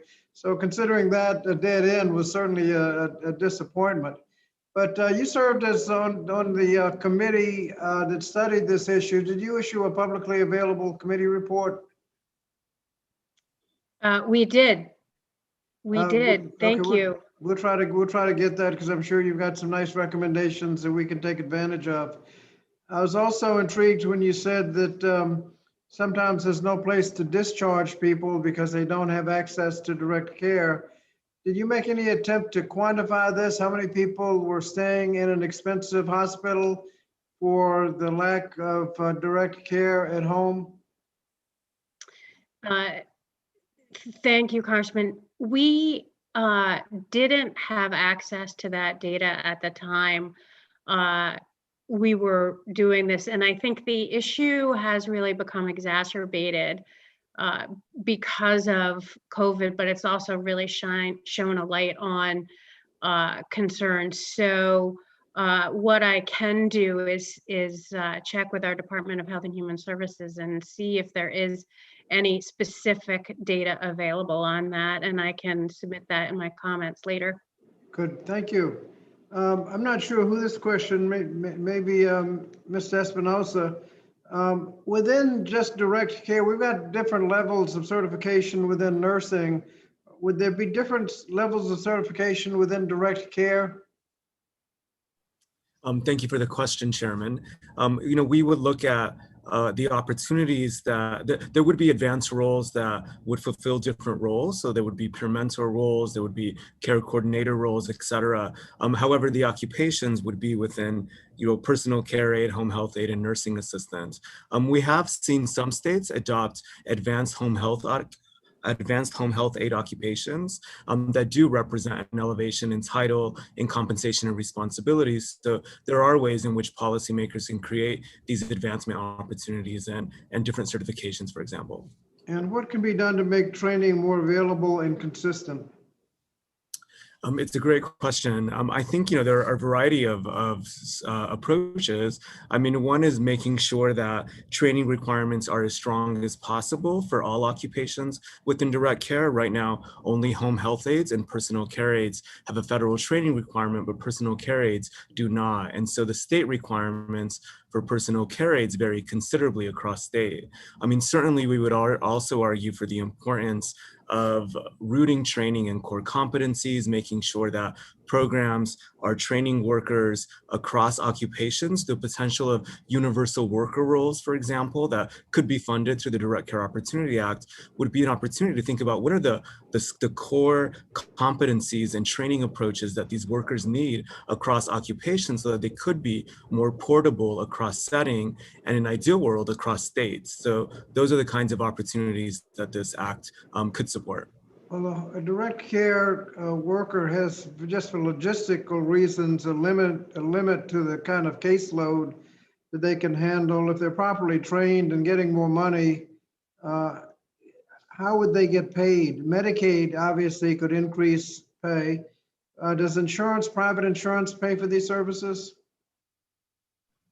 It does, but in most instances, the primary payer for Medicaid, the primary payer for long-term care is Medicaid. And this is part of the challenge, is that too often what we hear is that providers do not receive a sufficient level of Medicaid funding or reimbursement rates to deliver the services that they need to deliver, and much Well, less we could fix that by just doing it, but you can't just do it to tell private insurance or self-pay and just self-pay, just can't tell them to pay more. Would people be able to afford the services?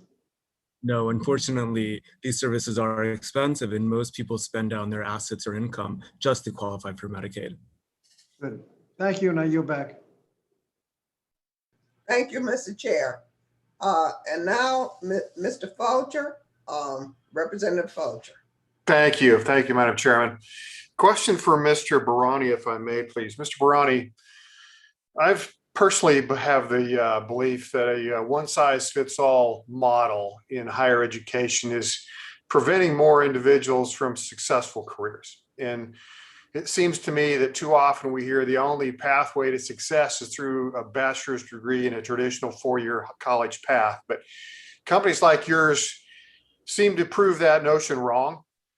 Could you describe for me, first of all, do you agree? Secondly, if so, what are the types of learners? What's the profile of that learner that participates in Udacity's programs?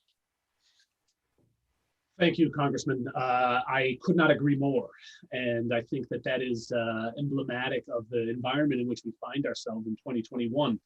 So to your second question, the types of learners in our program, I would say there is not a specific type. It is a vast, diverse spectrum of learners. So I'll give you some examples. We have some fascinating case studies we've been tracking over the years. A trucker who was sort of dissatisfied with the direction of his career and decided in his spare time on the road to start learning how to code, and gained access to a scholarship program to a nano degree in programming from Udacity, and ended up in a front-end web development career and has completely reinvented himself. Another example I can give you is very different. So this earlier gentleman, I believe, was in his late 40s. Then we've got a kid who's no more than 18, 19 years old, working 2 retail jobs at minimum wage to try and make ends meet, and actually got accepted to a 4-year university, decided not to take that opportunity, and instead gained access to a nano degree program through a partnership we had with Google, landed an internship with NASA, and now is gainfully employed by GitHub, which is a Microsoft subsidiary. We work with learners who are incumbents in corporations, some of those that I mentioned in my opening statement. They're looking to us to drive big capacity building initiatives. So these are employees that are just looking for a way to move up. But we work with distressed communities, dislocated workers from the pandemic, partnering with workforce development boards at a local level in order to find people that maybe don't fit any particular profile other than they're hungry for change. So we try to provide them with a platform to take control of their careers and come out with job-ready skills. You also mentioned, Mr. Barani, that in your testimony that the processes for providers to maintain their catalogs of programs is different in every state. I know that we've got some differences in my home state of Idaho, which it creates a number of administrative burdens for new providers. Would you talk to me about that process, the cumbersomeness, if that's a word, of the process for providers to be added to an eligible training provider list, and what changes you might recommend to that process? Absolutely. This is an important topic, Congressman. So when we think about the structural underpinnings of WIOA, the system needs to know who's training, what they offer, what their performance is, because it needs to maintain accountability. So that is important. However, what we find is that if you choose to engage with one state versus another, one workforce area versus another, some things are consistent and some are not. Some states will require different types of records. They may ask for financial records. For a private institution, that can get a little thorny. They may ask for certified documentation from a company officer. there is a lot of inconsistency in this sort of structural blueprint for the system. And I would say a solution, I would liken it similar to the common application that a lot of people use to get into higher ed. Right? You fill out one application, it gives you access to a lot of different institutions. Maybe that's a model we could look at with the reauthorization of the ELA. Just very quickly, because I'm just about out of time, but I'm going to shift gears right quick. We have this tendency in Congress to throw money at things, and sometimes money is not always the answer. How do we take a reform and tie the connection better between the learner and the taxpayer? This goes back to my opening statement. Number one, have a more clear-minded, modernized view of what the labor markets of today need. Number two is to create some of those structural reforms. And number three is to invest in channels and facilitate the collaboration between entities. Thank you, Mr. Barani. Madam Chair, I yield back. Now, Representative McBath. Manning. Now it's Manning. Representative McBath, Representative Jollapal, Representative Manning. Thank you, Madam Chair, and thank you for holding this very important hearing. Representative Fay, I found your testimony to be, your written testimony to be informative and thought-provoking in framing the ways we need to professionalize and refer to caregivers. I've also found that so many people lack any real appreciation of caregivers until they need assistance for their own family members. And then it's like an epiphany. And suddenly they realize the importance of having trained professional people in those positions. So I wonder if you could tell us how direct care workers are trained in your state, and whether you have any recommendations regarding the importance of having statewide programs that are focused on providing training to this workforce, both in terms of ensuring quality and also the impact of training on retention and the development of career ladders for this workforce. Thank you, Congresswoman.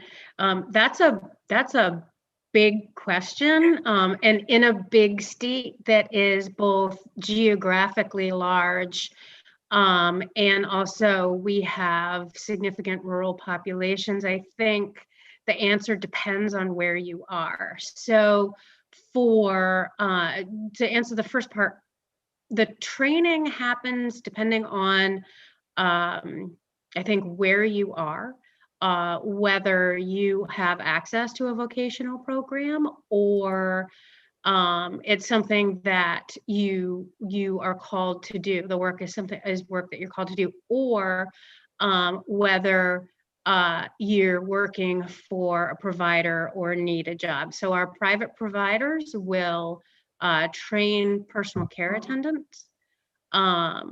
Anecdotally, I've heard that sometimes the training is short and not particularly comprehensive, and I think that's part of the professionalizing of the workforce. So, you know, I'm not trying to give a non-answer answer, but it really does depend on where you are and what resources you have access to and what your motivation is. Thank you. Mr. Espinoza, one goal of the Direct Care Opportunity Act is to spur investment in new recruitment efforts for direct care workers. And in your written testimony, you described some examples of promising recruitment initiatives. Can you talk a little bit more about the elements of a successful recruitment program? How can recruitment efforts bring untapped labor pools into the direct care workforce? Thank you for that question. Recruitment is a major challenge for us in the direct care workforce. Generally, we think about the various strategies that employers can use to recruit more workers, from improving the hiring process to strengthening entry-level training, providing employment supports, the kind of wraparound supports that Zolma testified to earlier, promoting peer support so that workers are getting that attention from other workers, and learning about the job from other workers. Also ensuring effective supervision, developing advancement opportunities, recognizing and rewarding staff, and measuring progress. Typically, in a recruitment approach, the approach first looks at how do you attract and select the candidates that are best suited for providing quality services and support, and then they help employers establish the kind of partnerships or boost the kind of partnerships that will help them reach a broader pool of candidates. And really, how do you strengthen an employer's brand? We have seen a variety of retention recruitment projects throughout the country that have really focused on bringing more workers into this sector, from a program in Wisconsin that brings more nursing assistants by training them and then connecting them to employers through partnerships in the field, to an intervention in Minnesota where an assisted living facility in the rural part of the state partnered with a social media firm to develop paid ads to target key markets and drive them to apply online through their mobile devices. So there are a range of recruitment processes that can be used to bring more workers into this sector, and of course, strengthen the retention once those workers take on these jobs. Thank you. My time has expired. I yield back. Thank you so much. And now we have Ranking Member of Fox of North Carolina. Thank you, Madam Chairman. My question, my comments and questions will be for Mr. Burani. A well-skilled direct care workforce is critical for serving our most vulnerable populations, but adding more federal programs is often duplicative of broader efforts and creates an inflexible system that does not meet the needs of local employers. Rather, Congress should work to reform our existing workforce development system to ensure all workers, including those in health-related fields, have the skills they need for a successful career path. Mr. Burani, programs like WIOA have the potential to be a flexible and robust workforce pipeline for millions of Americans. In your view, what are the top 3 things in current law preventing this from occurring? Thank you, Congresswoman. That is a compelling question, and narrowing it down to 3 is my challenge. I would say there is, in no particular order, one important priority is creating opportunities for distressed communities to thrive within this system. So what that means is effectively looking at the outcomes and the standards to which we hold these, appreciating that these populations may be structurally disadvantaged from thriving within the system simply because the way workforce boards are measured works against them and therefore leaves them cut out of the mix. How to do this is another conversation, but one that I think is very compelling and happy to always explore further. The second is the host of structural reforms that I've discussed in my opening statement, as well as in response to some of these other questions. And what I would say is that it goes beyond simply the mechanisms for managing training providers. We also want transparency into the performance data. It's hard to just take a pulse on WIOA and understand what's working and what's not, in which geography, for which learner, et cetera. And so I would propose expanding structural reforms to also include more free access to that data. And then if I had to pick a third and exclude others as a result, what I would do is I would think about how can we look at maintaining individual accountability while also broadening service delivery to a more aggregate level. American Job Centers, for example, are tasked with liaising one-on-one with individuals and really taking a case management approach to letting people into these programs. As the training provider in this equation, we have observed countless times that becomes the biggest bottleneck. It's not a job that can be approached with shortcuts, excuse me. It simply needs to be modernized in such a way that service delivery can be a smoother process. Hopefully that helps to answer your question. That helps a little bit. And I think making the language a little simpler, you use a lot of big words that I think don't need to be used, and we could use simpler ones. But From your testimony and the answers you provide today, it's clear Udacity serves learners much more efficiently than the federal government does. While our time is limited today, I want to follow up with you after this to better understand how we can focus taxpayer dollars to enhance our workforce development system and help the individuals gain the skills they need for a successful career. And I appreciate Udacity's focus on producing lifelong learners. That's certainly an interest of mine. Our economy is rapidly evolving, as we've talked about, and it's important that individuals have the ability to upskill and reskill. That's very clear in this hearing today.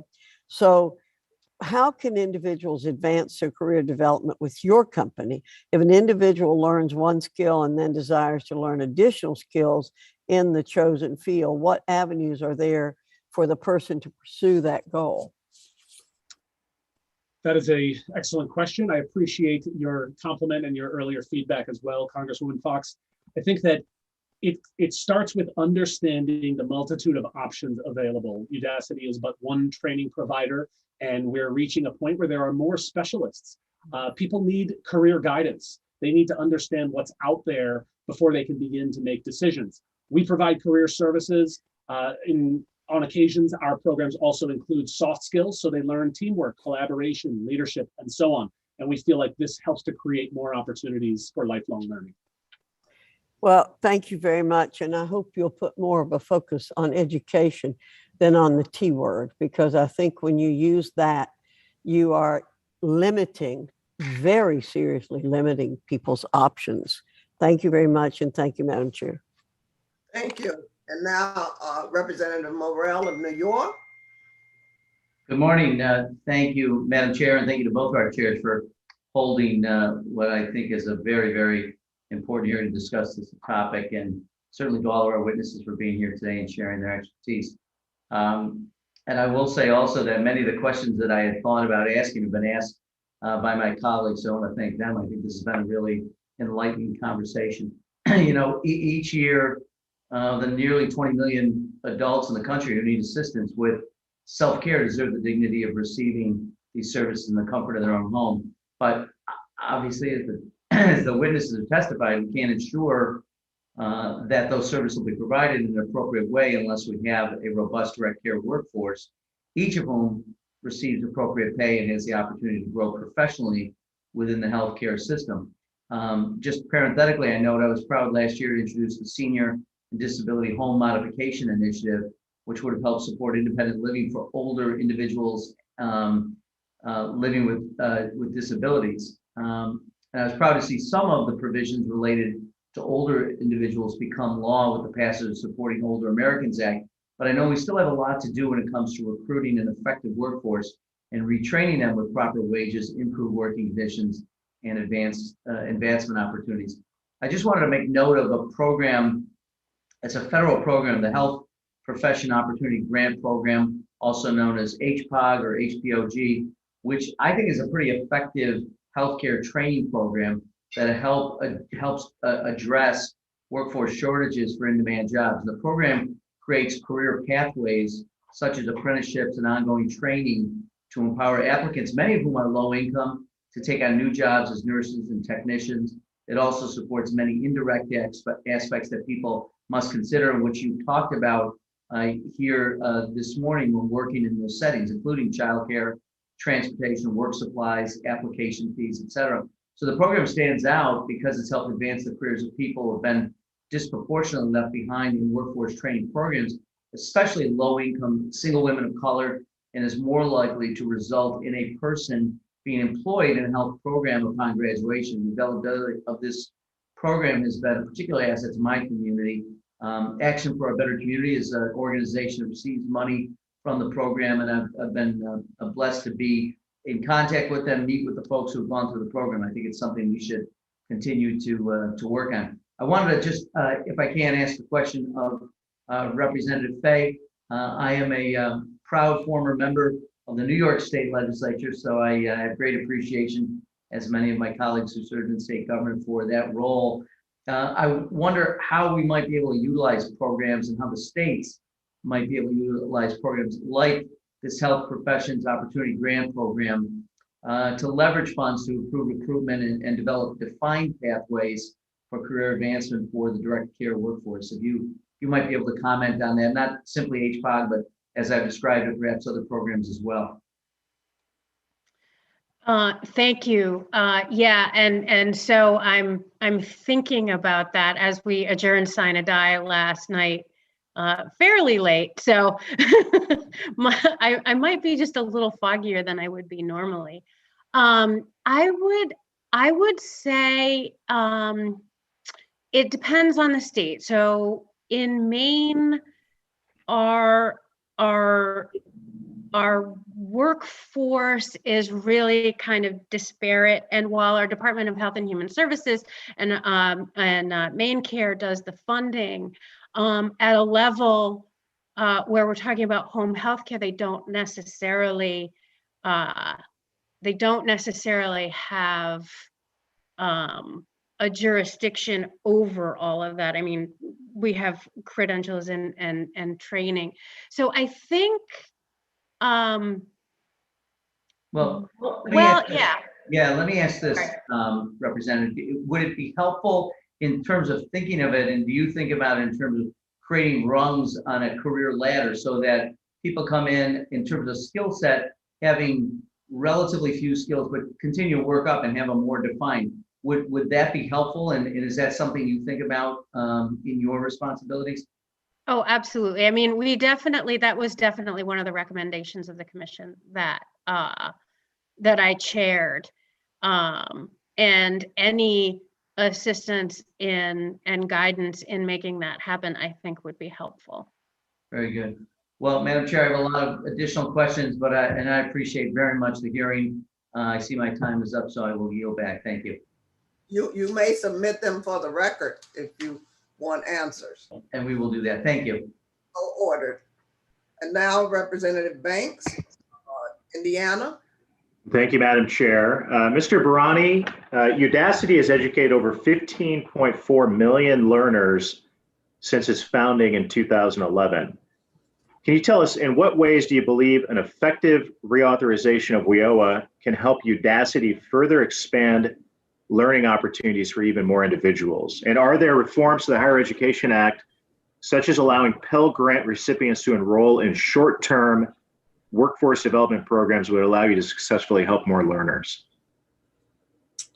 Thank you, Congressman, for the question. So while we have had good success to the tune of 15 million learners, the reality is that that metric reflects our business around the world.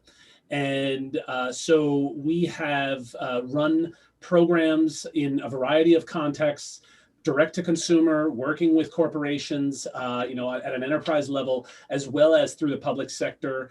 And that 15 million encompasses all of it.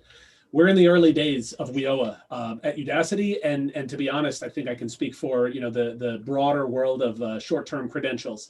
So when we think about reauthorization, going back to my opening statement, certainly there are a lot of reasons to be encouraged by what this potential reauthorization actually signifies.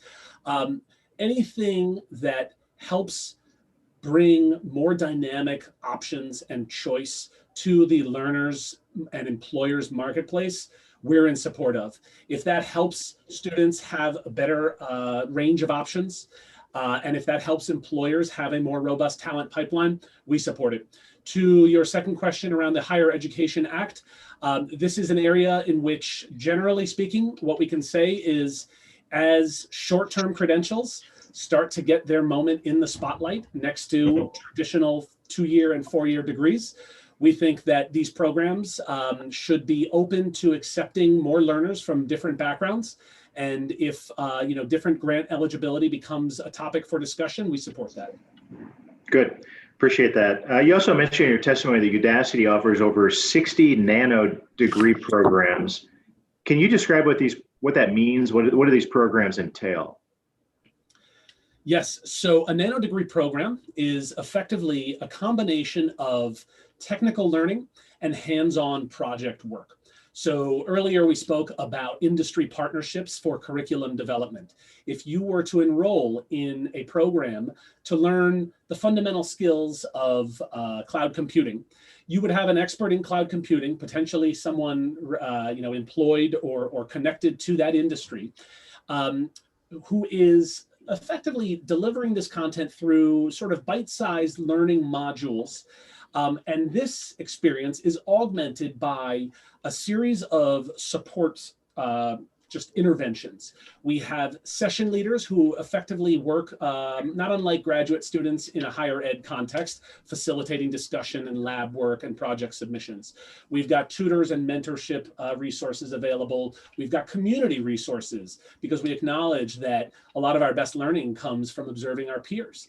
And this also includes, I could go on, but there's career resources, there's an employer platform to help motivate students and remind them that there are interviews waiting on the other end. These two components, the project work and the technical instruction, come together. And over time, what we've done is we've optimized a lot of these interventions in pursuit of the best completion rates, the best career outcomes that we can find. How many nano degree courses would it take me to get for me to receive a degree, let's say in business? So a nano degree credential can be done with a single program, and it would be 4 weeks, roughly 4 months, 10 to 15 hours a week is the type of commitment we're looking for. And for the purposes of this education for my colleagues on this committee, how much would that cost? So to the learner, we typically have, what we do, especially in the public sector, is we orchestrate funding through different entities in order to effectively grant a full ride. So we position these as scholarships. The reality is there's a wide range of sort of commercial schemes in which we have kind of positioned our programs. On a consumer level, if you were to come in through the website, you would pay $3.99 a month and you would have access until you're complete. And $3.99 a month is sort of like all you can eat. Well, this is fascinating and revolutionary. Appreciate that feedback. My time has expired. I yield back. Representative Wow, Pennsylvania, thank you. Thank you, Madam Chairman. I'd like to direct my question to Ms. Torres. Good morning, Ms. Torres. Thank you for being here. And thank you for the work that you do every day to care for people who are in need of extra help. In my own family, we have experienced the need for direct care to my mother, who in 2014 was diagnosed with brain cancer and came to live in my house using home hospice. And because this came out like a bolt out of the blue, we had no warning that that was going to happen. We hadn't made arrangements, and I had no choice but to hire somebody to come in and take care of my mother while I went to work for a few hours a day. And she was very well cared for in the few months that she had left in her life. And I thank you and all who do this kind of work. It's so important. Unfortunately, we know that the industry is known for its low pay and high turnover rates. The median wage for direct care workers is $12.27 an hour. And during the year 2018, the direct care workforce experienced a turnover rate of 82%.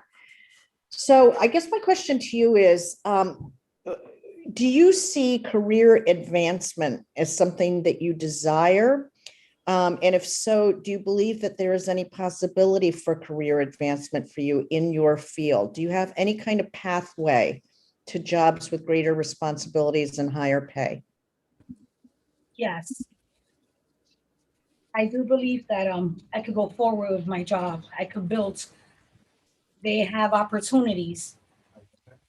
Through cooperative, we have opportunities to get involved with office work or through our union if you want to become a nurse. They are opportunities. We just need more funding. Mm-hmm. And so I assume you've experienced co-workers who have left their job because of the low pay. Is that true? Yes. And have you considered doing that? Have you considered looking for other kinds of work because you just weren't making enough money? No, because I found the love for my job. Well, thank you for that. How do you believe that you could be affected if you were, what would it mean for your family if you were able to make more money? That'd be awesome. How many hours a week do you work? I work 36 hours a week. I'm a night worker. I do overnights. I used to do a CD pack, but now I do overnights. And do you receive any kind of benefits in your job? Healthcare? Yes, I do. Do you get vacation pay? Yes. I have PTO. I have 401k. I'm a worker owner to the company. I have life insurance through my union, 1199. Health insurance, which is very important because I have my son on with me. So I do have benefits. And sometimes benefits are better than the pay in certain situations because we need those for when we get sick.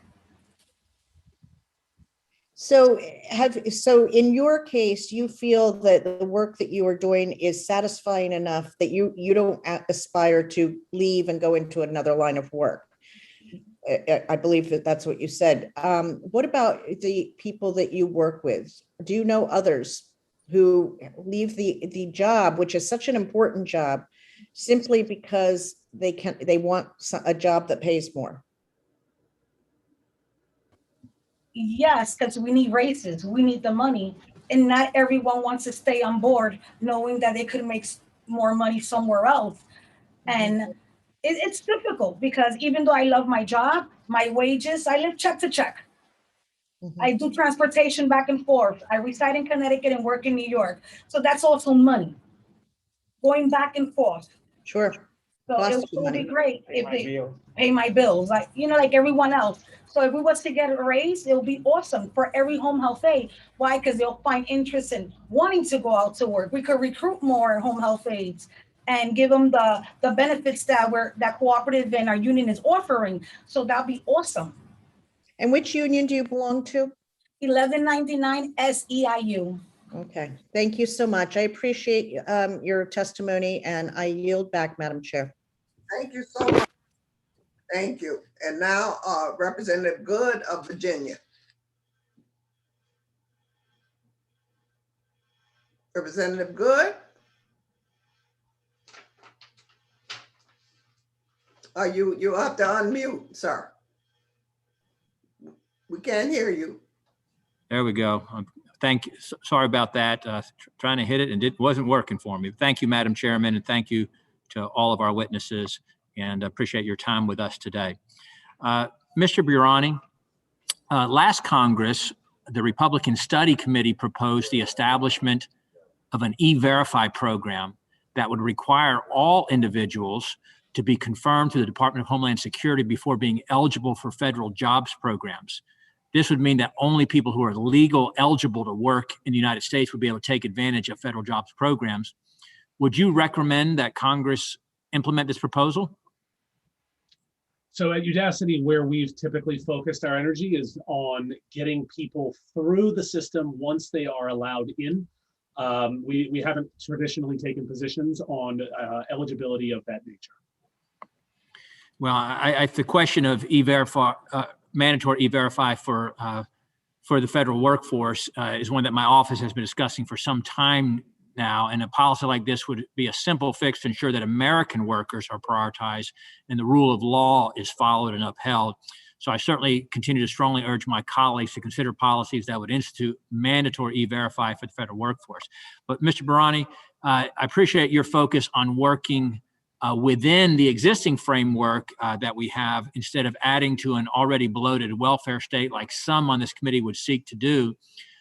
Under current law, there are, and this relates to a previous questioner, but there are social welfare benefits that are reduced if a beneficiary increases their income. And the consequence of this can be a difficult trade-off scenario where lower wage workers must choose whether or not to continue receiving welfare benefits as they potentially increase their income. And this can have the effect of disincentivizing work or advancement for many lower wage workers. How would you suggest that be addressed?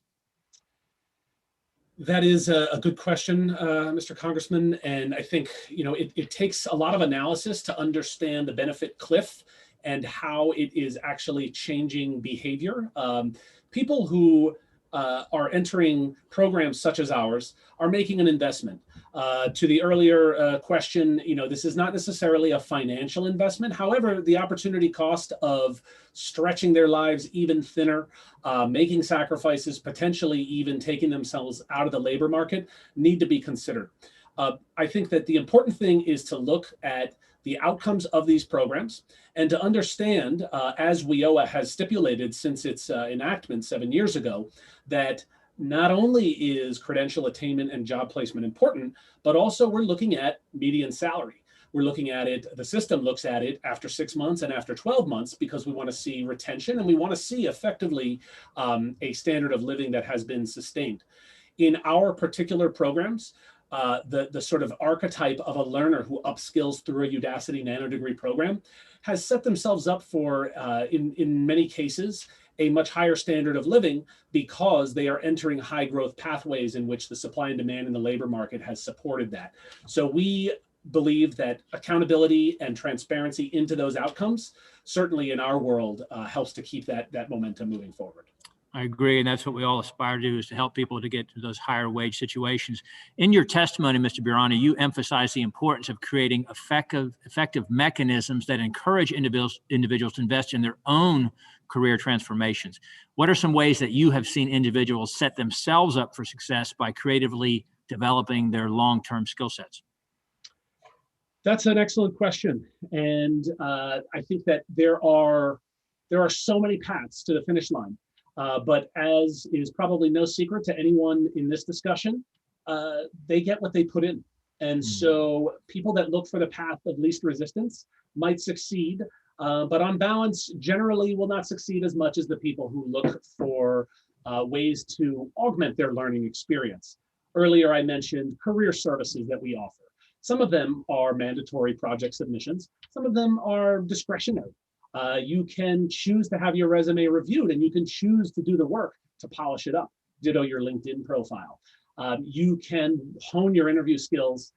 You can also, there's a variety of free courses that we offer as well as, the marketplace in general. And so that's the best answer is the more you can invest, likely the more you stand to benefit. Great answer. There's no substitute for hard work or being the CEO of your own career and taking responsibility. So thank you so much for your time, and I yield back, Madam Chairman. Thank you. Thank you so much. Ms. Miss Macbeth of Georgia, welcome. Welcome back. Thank you, Madam Chair, and thank you so much for convening this panel today, and thank you to all of our panelists. And everyone, thank you for sharing your testimonies with us. And I know that this is a vitally important topic, and I appreciate the focus of this committee on continuing to serve all of our workers in America. And I know that we've all experienced a time when an aging parent or a disabled family member really needed additional care in the home. I myself, as many of our colleagues have expressed earlier, had the responsibility to care for my ailing mother during the last years of her life, and finding a good, loving care provider was extremely important to our family. And we know that nearly 20 million Americans need assistance with self-care and daily living, and that number just continues to grow as our population ages.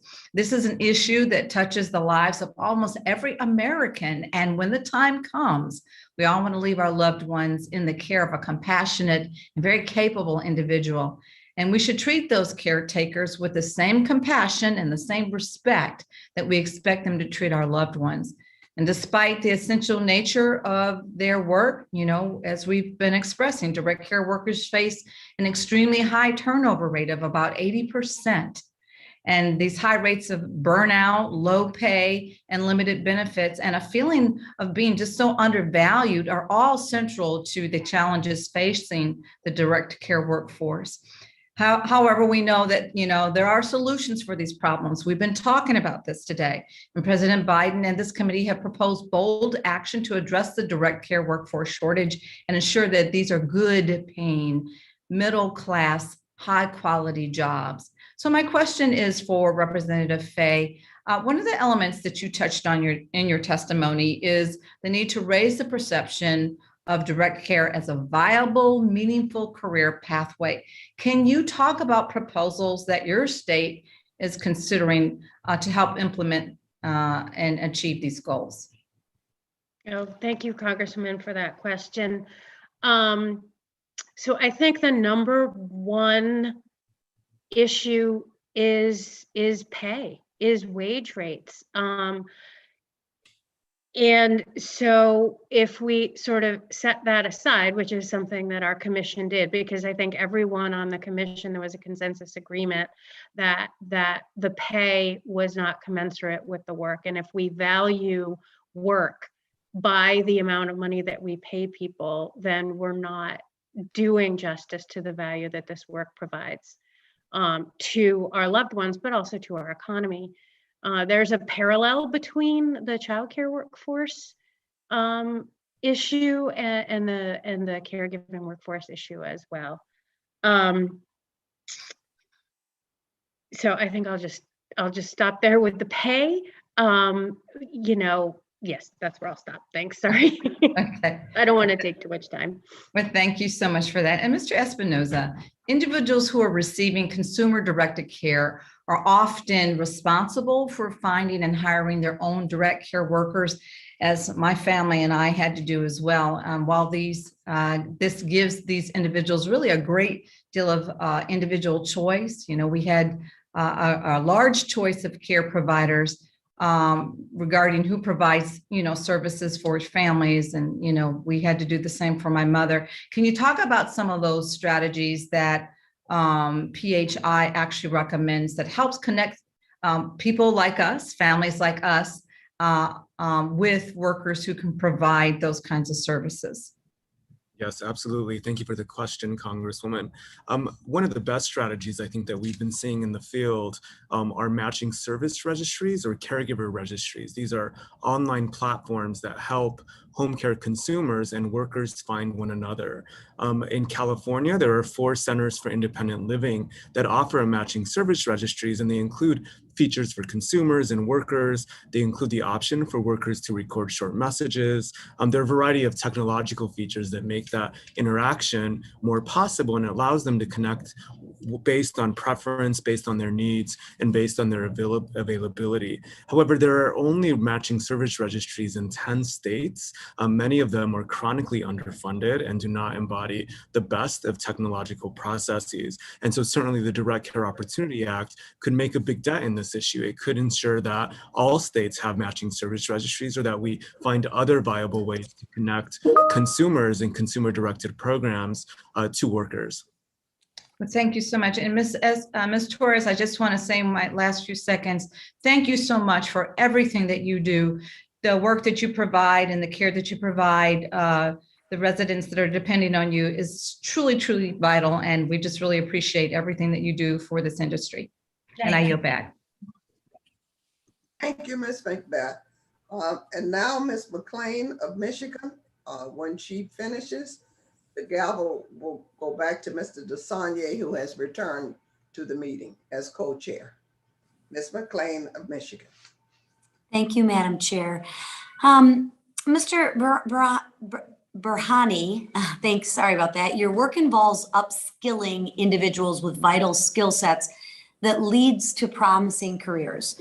Some of my colleagues across the aisle often argue that throwing more and more funding on new federal programs is the answer for workforce development. This is simply not true, and actually could detract from existing workforce development efforts that already work. I intend to actually introduce legislation addressing ways to promote awareness and information on these incredible programs and their beneficial role in shaping our next generation's workforce. I believe we need to focus on helping all workers, including those in direct care sectors, by strengthening really existing programs that will further help address the skills gap. Can you speak about the current success and employment outcomes, the actual outcomes that these programs such as Udacity can lead to, as well as any structural changes or reforms that could be better serve both prospective students and actually taxpayers? Yes, thank you, Congresswoman, for this question. I think that, the way that we look at a successful program is largely within the context of the systems that support it. So WIOA's standard of performance is based on credential attainment. It's based on job placement, retention of that job for 6 and 12 months. It's based on the median salary coming out of that program. So we look at all of these things, but we also use a broader definition of positive career outcomes. We've run programs around the world in which what we've done is measured the impact for a learner coming out of our program, not only on the ability to obtain a job offer, because that may or may not have been their goal. It may or may not have been the goal of the funders and the sponsors of this program. We've run a program in Egypt, for example, where we are working with tens of thousands of graduates to put them in gainful freelancing work. And the attainment of a freelancing gig or a series of them would be a positive career outcome. So would a promotion, either in title or pay or both. So would the launch of a successful venture. It could even simply be that you self-report yourself as being happier on the job. So we look at these positive career outcomes, and they are broadly defined. It gives us a basis on which to optimize our programs and really make sure that this technical curriculum paired with the projects also is supported with the right wraparound services to maximize those outcomes. Sure, thank you. And then workforce shortages in the healthcare industry have long been an issue, but have only been really exacerbated by this pandemic. As our next generation workforce takes shape, there will likely be advancements in technology and the healthcare industry, which will require obviously a robust workforce. Can you speak to how programs and platforms such as Udacity can help address some of these shortages and the skill sets they can provide for future healthcare and jobs? Yes, it's a fascinating topic, and we are in the early days at Udacity of looking at sort of sector-specific solutions of this sort. But I'll give you one example. We offer a program for artificial intelligence in healthcare, and this really provides what we see as a very modern skill set, which is a bit of a lead pass for where we see the industry going. Now, you'll recall earlier I spoke to the 2.3 million open jobs in healthcare, and the very small subset of those today that represent these types of technology sort of related skills. But we do see that changing over time, and that's due to all of the investment in digital transformation. So our AI for Healthcare nano degree will, here's an interesting application, using the data that comes from wearable devices to understand the context around some of these indicators, something as simple as your heart rate, your pulse, right? If we understand the context, we understand the altitude, or the accelerometer tells us that this person was actually moving quickly, right? This can now add important metadata for a practitioner to understand. I can rule out explanations A, B, and C and focus my diagnosis on X, Y, and Z. So we hope to use that technology in a productive way. Thank you, sir, and thank you for all the guests today. I yield back my time. Thank you. Thank you, Representative. Thank you, Chairwoman Wilson. Wonderful to partner with you. And now I'd like to recognize the distinguished gentlelady from Michigan, Representative Stevens, for 5 minutes. Well, thank you, Mr. Chair, and thank you to our witnesses for today's very important hearing on caring for our communities and supporting and investing in the direct care workforce. Let me just couch this in the Michigan sense really quickly. Michigan has about 60,000 direct care workers who take care of our elderly peoples and peoples with disabilities in their own homes. In addition to our current shortage of direct care workers, state officials estimate that Michigan is going to need an additional 178,000 direct care workers in the next 10 years to meet growing demand. That's more than twice the current workforce. Currently, there are not any federal or Michigan state training initiatives or certification requirements to work as a direct care worker in someone's home. We all know, and we've talked about today, the pay being low, the benefits being virtually non-existent. And over time, it's becoming more and more common that the work is obviously grows to be physically and emotionally demanding. Michigan home care workers are paid somewhere between $9.50 and $12 an hour without a lot of benefits. So, Mr. Espinoza, you had mentioned in your testimony that the COVID-19 pandemic worsened existing challenges for the direct care workforce. Could you just talk a little bit more about that specifically and the impacts that the pandemic had on our home care workforce and the people they support? Yes, thank you for that question, Congresswoman. What we saw in our experience and through our research was that in the early stages of the pandemic, direct care workers were on the front line, but they were often there without enough PPE, without enough supplies, without childcare or paid sick days, and without proper compensation. In fact, we heard some horror stories in New York City, for example, where PHI's headquarters are based, of workers using garbage bags as gowns and purchasing their own protective equipment. And many workers were being asked to make the impossible choice. Do I go to work and risk getting infected or infecting my families and clients without paid sick days? Or do I stay home and collapse financially? And employers and industry groups also sounded the alarm. Our research would show that about 280,000 workers left the direct care sector in the first 3 months. Now, that said, over time, we have seen that these numbers have begun to settle and return back to normal. But there are still a variety of questions that I think the direct care workforce in the long-term care sector needs to address, really to strengthen jobs and to protect ourselves during the next healthcare crisis. What has been the mental health impact, for example, on workers who saw clients and family members die? How does this affect turnover? What does it mean that this sector often lacks grief support and bereavement leave for workers?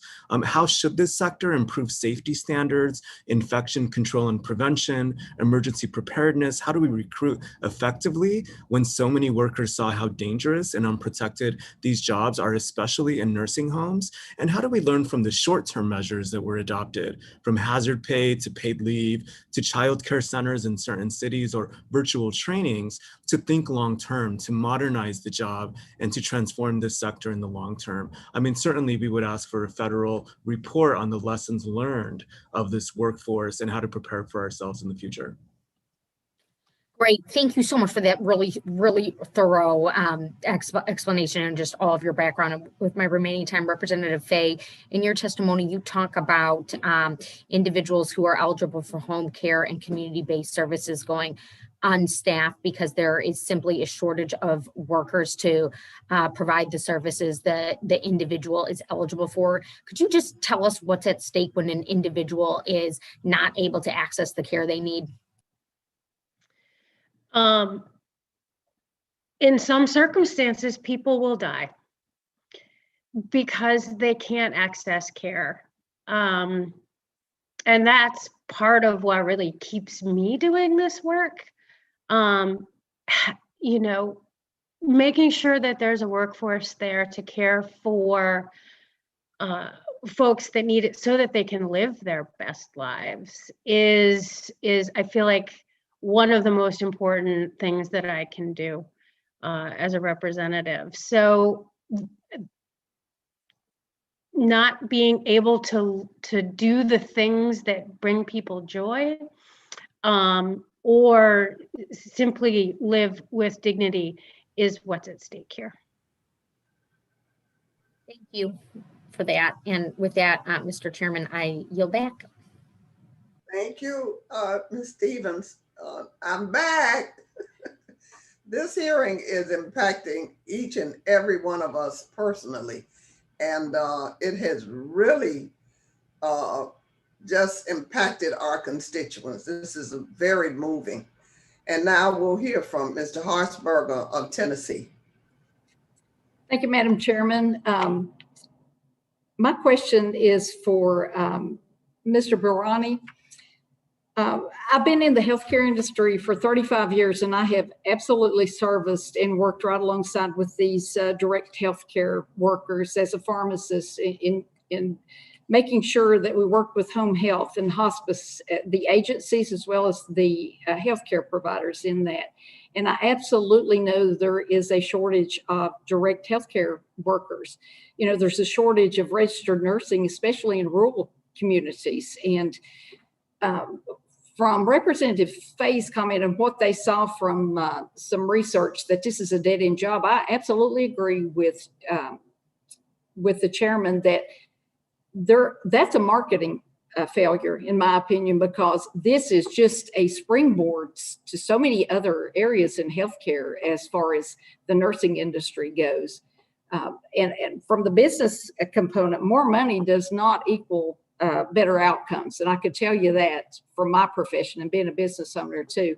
I looked at your testimony though, and there's so many things that you recommend for the We at Work program as far as structural changes. And just like you create a more scalable registry of providers, every state is different. Make that easy for them to, compile that information. I'm looking at the facilitating the mobility of dollars across labor markets. I'm a border state right at the tip of Virginia. So a lot of those people that may live in Virginia work in Tennessee or vice versa. That's a huge problem. Increase the accessibility and transparency for all programs. You know, make a single source where they can record that data. That's a no-brainer as well. You've got a ton of good recommendations in here. Incentivizing community colleges to work with employers. You know, we have community colleges in my district that do CNA programs or LPN programs. We have workforce development agencies who do the same. We have a hospital system who will train at no charge, do the CNA program to where they can go get certified. You know, some of the things you talk here about fostering a more dynamic relationship between workforce board and learners, about the marketing operations. People don't know what they don't know, and marketing is a huge part of that. And in your industry, with all the AI and things you have, this should incentivize people to come look at this. But what I want you to talk about is to incentivize distribution of funding toward distressed communities. I have 2 distressed counties in my district. And like I said, people don't know what they don't know. How do you get the word out to those people that there are opportunities out there? And how do we do that? How do we bring them into the fold and keep them there by giving them that opportunity, sir? Thank you, Congresswoman. I appreciate the feedback, and I appreciate your taking time to think through all that goes into these reforms. So when we consider this critical point of view around facilitating a relationship between workforce and the general public, you've hit on exactly the problem. What do they know about the system that's designed to serve them? The workforce board of any given county or metropolitan region or state is not a consumer brand. The closest thing to a consumer brand is the job center, which has a retail presence and is where you go to get coaching and to look at the job board and maybe attend a career fair. But what we need to do is, and I use this word modernize a lot today, we need to sort of 10x the sophistication of the relationship between the server and the recipient of that service. So understanding the range of programs, understanding the range of conditions or status quo that these programs are designed to serve. And to your point about distressed communities, structuring programs in such a way that we provide the supports. I'll give you a very simple example. Our programs don't work if you don't have a laptop and a broadband connection. Now, penetration of broadband is quite high at an aggregated level, but when you go into distressed communities, those numbers plunge. So that requires us to broker those partnerships on the side. Sometimes we'll work with community partners. Sometimes the workforce board can nominate someone, or we've got to do the work to find those connections to get people to donate laptops. And so I know there are always good ideas in the mix for how to make these provisions for distressed communities, but it needs to be more endemic to the workforce system versus a box that we check and something we pursue separately. We will continue our conversation, sir, and great ideas, and I yield back. Thank you so much. And now, Mr. Levin of Michigan. All right. Thank you so much, Chairwoman Wilson, and also to Chairman DeSaulnier for putting together this vital hearing on the direct care workforce. You know, direct care professionals do the challenging work of taking care of the most vulnerable populations in our country, our young, our old, our folks who are sick. And as our nation ages over the coming decades, this direct care work will become ever more essential. As a result, we'll need more direct care professionals. But if you look at the obstacles they face, it's no wonder that we see such high turnover in this field. Direct care workers must contend with low pay, a lack of resources, lack of benefits, lower job agency, and inadequate training options.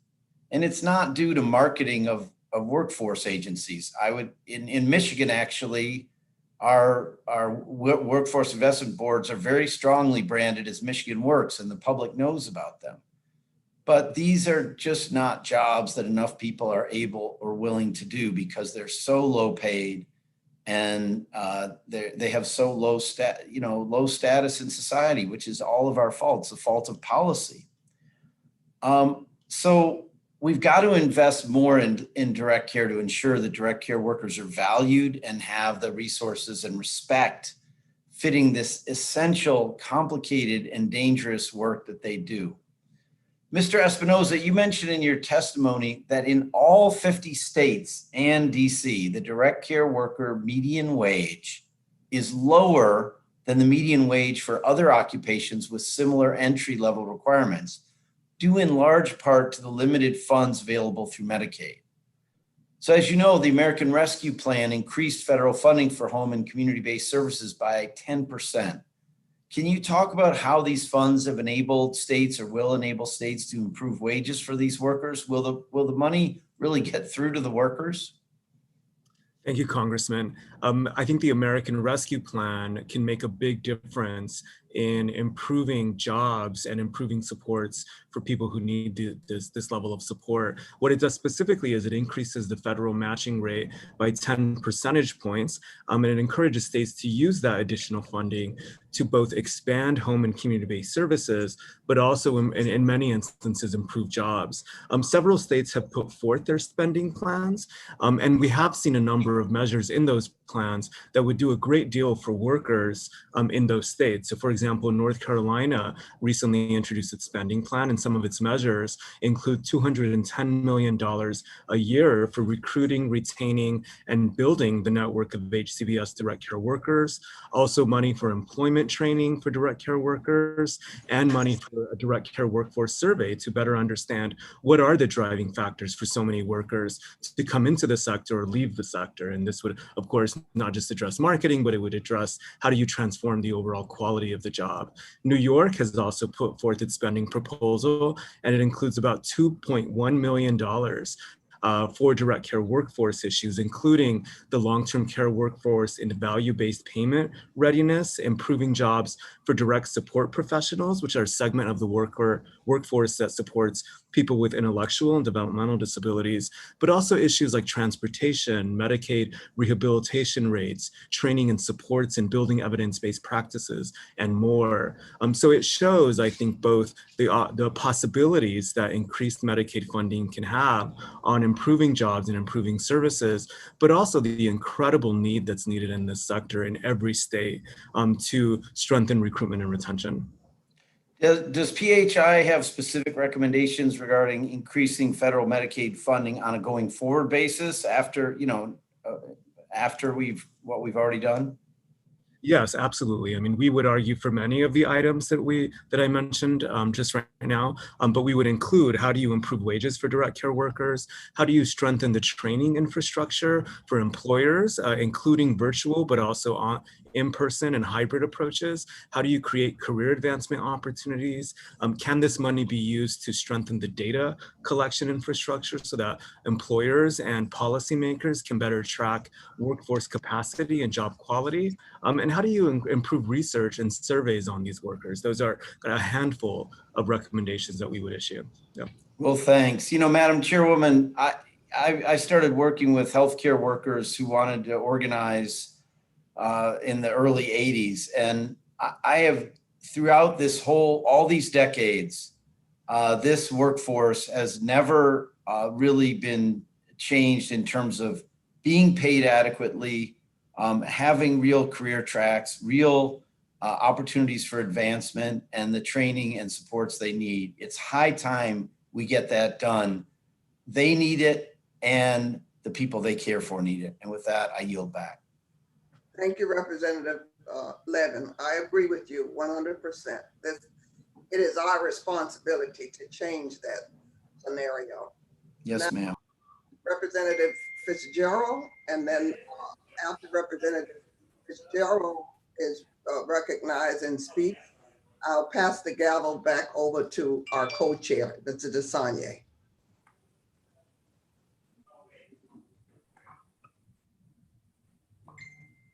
Daryl, you're on mute. No, Madam Chair, I'm here. Are you ready? Ready. Okay, thank you. Mr. Barani, in Wisconsin over the last, in obviously unique circumstances where a lot of these caretakers and the workers that are doing this very difficult job, their challenges have been increased significantly. We're still working on the steady pipeline of individuals that are willing to take this type of work on in the direct care space. In those discussions, is there any relationship that you feel is being developed? And I would say probably more of in the traditional educational institutions like tech colleges, or there's some instances I would think in which hospitals or clinics would provide OJT for some of these individuals. That would be kind of the first question I would have. So I want to make sure I understood your question, Congressman. So we're asking, do we see entities in this ecosystem, the industry and the training providers actually moving closer together and working more closely in partnership? That's right. Yeah. So I think that it's yes, in broadly speaking, absolutely. I think that there's a lot of evidence of it. On one extreme, you've got tech companies that are actually launching their own quote unquote universities, their own upskilling programs, because the adoption of their products and services in many ways is bottlenecked by skill shortage. No surprise there. That goes back to the narrative we've been talking about all day long. But I think that there's another aspect of this, which is it's what the system is demanding. We have I think an increasing the reality and the mandate for these educational providers of all stripes is to show these outcomes. I've been beating a dead horse today with that word outcomes, but the reality is if you zoom out and you think about the student debt crisis, right? At the end of 2020, the first wave of graduates who came out during the pandemic, the joblessness rate of those graduates was 3.5 times what it was the year prior. So when you look at the average amount of debt, about $36,000, 45 million Americans having that debt, you're measuring the impact to American GDP in the trillions. And it's literally becoming a bigger part of that pie. So I do think that organically, just basic supply and demand is pushing us in that direction. Very good. And let me just follow up with, so if there is a reauthorization of WIOA, is there one thing that really, and I know you probably touched on this numerous times today, but is there one thing that really stands out that we should maybe make adjustments to or make changes to that could actually, help us in determining whether or not the full reauthorization is warranted, or is there something that should be tweaked, I guess? It's an excellent question. In preparation for today, I narrowed it down to about 15 for the purposes of brevity. I think that, if we had to narrow it down to one, I would say We need to have a free flow of ideas and a free flow of awareness for all stakeholders in this ecosystem. What is it we are trying to do, and how do we make the most of the system that we have? And that means learners of all archetypes. It means educational institutions of all, traditional, non-traditional, long-term, short-term. It means employers representing all industries. There would need to be some sort of a forum or some sort of a sort of consistent vehicle for all needs to be put out in the open, for us to then realize that actually we're all more or less going for the same thing. Got it. Very good. Very good. Thank you very much. Madam Chair, I would yield back. Thank you, Mr. Fitzgerald. We'll now recognize Mr. Bowman for 5 minutes. Thank you, Mr. Chairman. Mr. Espinoza, thank you for all the work you do at PHI in the Bronx. As you know, part of my district includes the Bronx and is home to many caregivers. As we emerge from the pandemic, we have a historic opportunity to build an America that works for all people by centering the care that all people need. So often, the very people who provide critical caregiving work in our communities are not able to care for their own loved ones, like an ill family member or a young child. Earlier this year, I introduced my Care for All agenda resolution because we need to dramatically expand and strengthen the care economy and improve conditions and compensations for care workers nationwide. In addition to better wages, can you talk about specific conditions such as pathways to unionizing and free or low-cost childcare for care workers that we need to consider in the face of rising demand for care work? Yes, thank you for the question, Congressman. There are a variety of strategies that are needed to really strengthen the direct care workforce and ensure supports for the people they support. As you mentioned, I think unionizing, collective bargaining has been used as a strategy in many states to elevate wages, to provide benefits and a wide range of employment supports, to provide career advancement opportunities, and to create a collective voice that can advocate for change on the job and in their sector. We've also seen in New York, we're affiliated with Cooperative Home Care Associates, and Zoma is speaking here from CHCA, opportunities for worker-owned cooperatives. There are other ways in which workers can have a voice in defining the quality of a job and ensuring that those supports are as strong as possible. When you look at the research on direct care workers, what you see is these incredible challenges. I mean, certainly we often point to poverty level wages, which forces about 45% of direct care workers into in or near poverty. But because of that poverty, so many workers then rely on public assistance to survive. And in many instances, it's low wage jobs and the ability to access higher paying jobs in fast food or retail in most states that are driving these workers out of the sector and are destabilizing the workforce. So as we think about strategies to strengthen this sector, certainly any of the interventions that the Direct Care Opportunity Act support, from training to advancement opportunities, to recruitment and retention innovation, to technology and other kinds of supports are critically needed, but so is the evidence base. How do we make sure that the federal government is investing in those interventions that are most effective, that improve employment, that improve care, and that improve cost savings? So I think this is a critical opportunity for this country. Thank you, Mr. Espinoza. PHI has a powerful resource that shows in New York, 57% of home care workers are accessing some form of public assistance, which is a clear demonstration of underinvestment.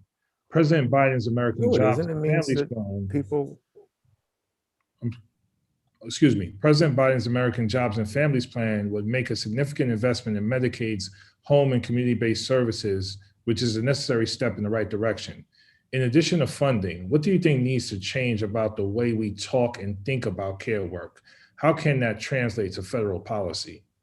Yeah, thank you for the question, Congressman. I think there are a number of representations about direct care workers that are inaccurate. One of them is that it's unskilled or low-skilled labor, when in fact, what we know through our work and what many people in this field know is that direct care requires a range of skills and knowledge. The National Academy of Medicine encourages that direct care training include at least 75 hours of training, which acknowledges the level of skill, knowledge, and confidence that these workers need to succeed in these roles. Another representation is that these workers aren't dealing with life challenges or job-related challenges that are threatening their stability on the job. And yet what we know and what employers can show is that there are a wide range of challenges that they're facing both in their jobs and in their communities. In their job, it includes everything from safety and workforce violence. It includes a lack of training, a lack of career advancement opportunities, often challenging situations with consumers, but also family members. And in general, a lack of recognition and respect for the critical role that they play. And for many of these workers who are women, people of color, and immigrants, they are facing challenges in their communities that make it that much harder to succeed on the role. So I do think that challenging those misconceptions and valuing workers for the critical role they play by funding something like the Direct Care Opportunity Act would do a great service for these workers and all of us who need this level of support. Thank you so much, Mr. Chairman. I yield back.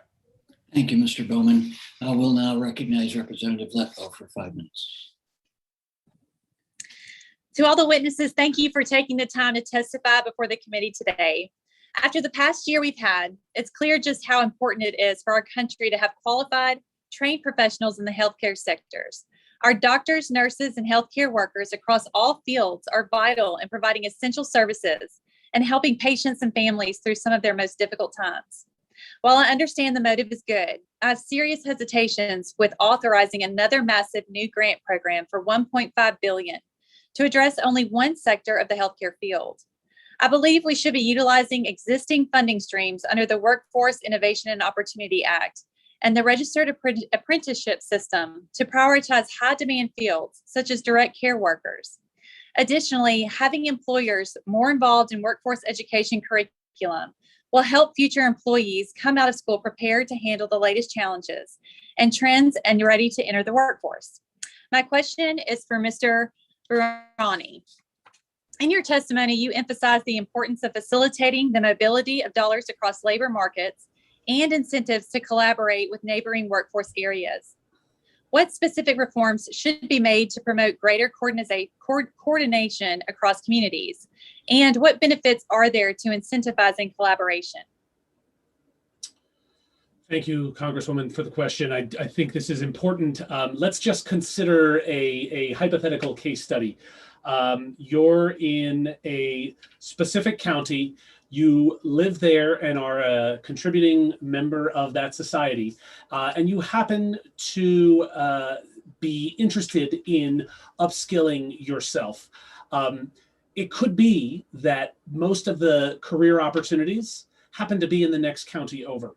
And as a resident of one county, with employers buying into a program that is headquartered for all intents and purposes in another county, we encounter difficulties where that money does not flow freely unless there are partnerships established within those two distinct workforce areas.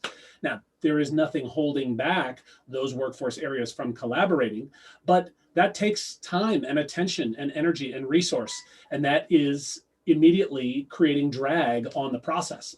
So there needs to be, it starts with a fundamental understanding of how the labor markets in this economy have evolved over time. There is more breadth. Look at commute times. That is a perfect example of how geography has changed this dialogue.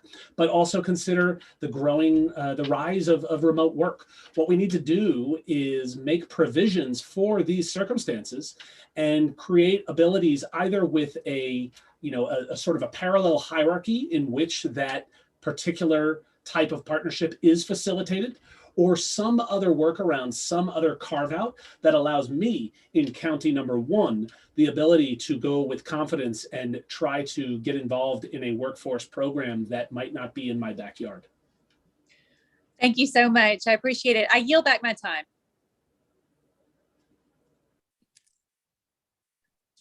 Thank you. We will now recognize the representative from New Mexico, Representative Fernandez. I want to thank both chairs and ranking members, and I want to thank the witnesses for their excellent description about how important this care is to each of our families, to each of our communities, to our country as a whole, how difficult the work is. I really did appreciate Ms. Torres's description of the number of hours she works, how heavy the work is, how hard the work is, but also how much care she puts in that work. It truly came through. And so for your testimony, I'm extremely grateful, Ms. Torres. I want to address my questions to two types of direct care workers, those working in rural communities and those who are immigrants. I represent the 3rd District of New Mexico, a beautiful district, but it is the size of Pennsylvania. It's beautiful, it's got wide open landscapes and lots of small rural communities. Some in a sense that we were listening to Mr. Burani talk about, it's like multiple counties. Representative Fay, you represent Maine, a state that's also very rural. Can you describe the specific challenges direct care workers face in rural communities? And ways, maybe I'll combine it, ways in which Congress can incentivize individuals to work in those rural communities? Oh, that's a fantastic question. So in our commission hearings, we heard from rural direct care workers, and one of the primary barriers for them was travel time. So they're not reimbursed, home care workers are not reimbursed for their travel time. And if you're working in Penobscot County or Piscataquis County, it might take you an hour to get to your client, and then an hour back. If you have more than one client, then you're doing an awful lot of travel. So I think we can think of other things, broadband access. So we have electronic visit verification now, which is required. In some of those places, there's no internet access. You're required to have some sort of electronic device, and that can be a challenge, and providers don't have necessarily the funding available to them to pay for those devices. So I think we could play that out in many different ways, but those are two of the most significant barriers that we discussed. Thank you very much. And I think that this testimony also highlights to us that in Congress, we must address all of these complex issues, recognizing the interconnectedness so that we work on broadband at the same time that we work on properly valuing our home care workers and our direct care workers. Mr. Espinosa, New Mexico's got a long history, culture, and economy based in valuing our immigrant workers. Although New Mexico, the border changed on us, we've always welcomed and honored our immigrant workers. You mentioned in your written testimony that 27% of the direct care workforce are immigrants.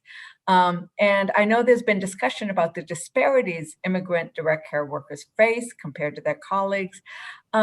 In another place where there's this interconnection, could you describe how offering undocumented immigrants a path to citizenship might help stabilize the workforce and eliminate disparities? Is that something you can speak to? Yes, absolutely. Thank you for the question, Congresswoman. Just as background, our research shows that about 1 in 4 direct care workers is an immigrant, and that totals about 1.2 million immigrants. Our research also shows that that segment of the workforce, immigrants in direct care, is growing faster than U.S.-born workers. So it's a part of the future of this sector. Our research doesn't capture undocumented workers, and it doesn't capture workers who are hired in the gray market market. But certainly we can assume that being an undocumented worker who's working in home care most likely runs a variety of challenges, right? They often fear retaliation from their employers. They often struggle with the challenges of navigating an immigration system and the rise of anti-immigrant hostility. And a pathway to citizenship in particular would stabilize the job for those workers, but it would as importantly, stabilize the workforce for consumers who need those workers, right? Especially recognizing that immigrants are a big part of the future.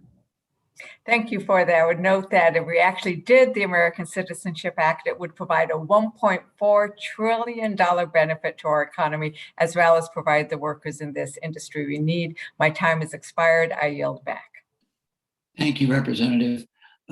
Next would be Representative Sparts, if she is interested in speaking. I don't see her. She was on. Give her a second. If not, we'll go to Representative Sherrill. Representative Sherrill, you are recognized.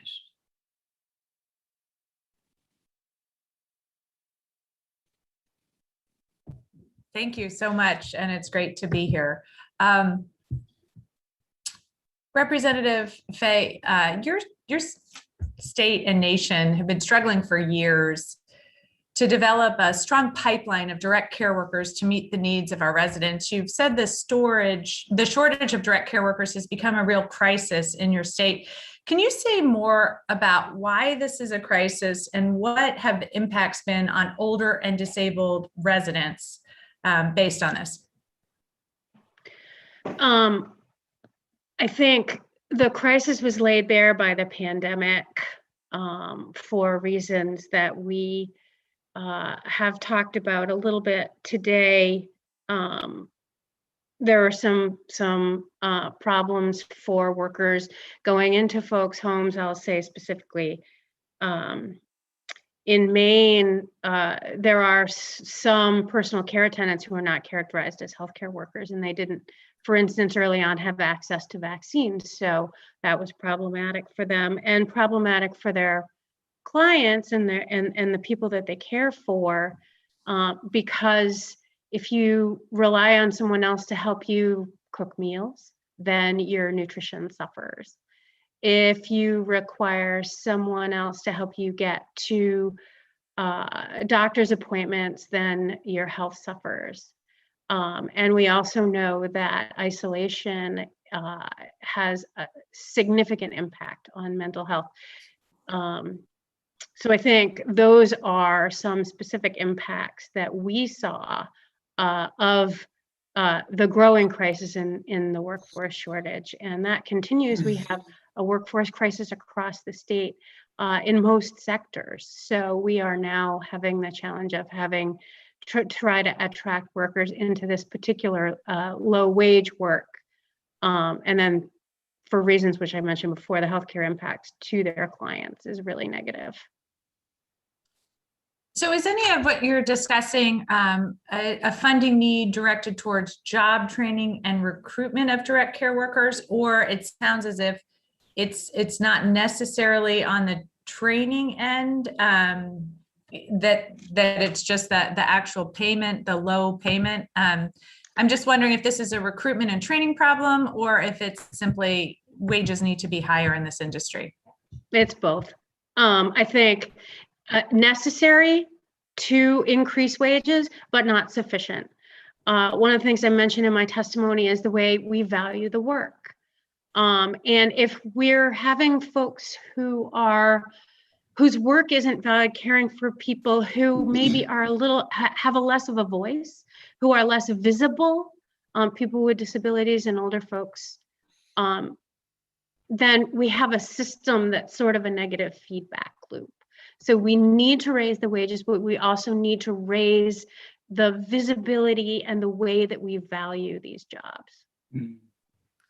So given this, what would the effect of the American Jobs Plan's $100 billion investment in workforce development on the long-term ability of the home care industry to recruit the level of staff it needs? What would that impact be?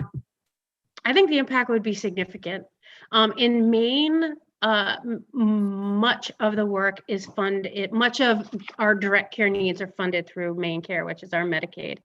And while the state matches, that's a significant impact on our state budget. And having ongoing funding and the ongoing ability to do workforce development through additional funding coming into the state would just be huge. Well, thank you so much. I really appreciate your testimony today. Thanks, Mr. Chairman. I yield back. Thank you, Representative. I've got Representative Mervin next.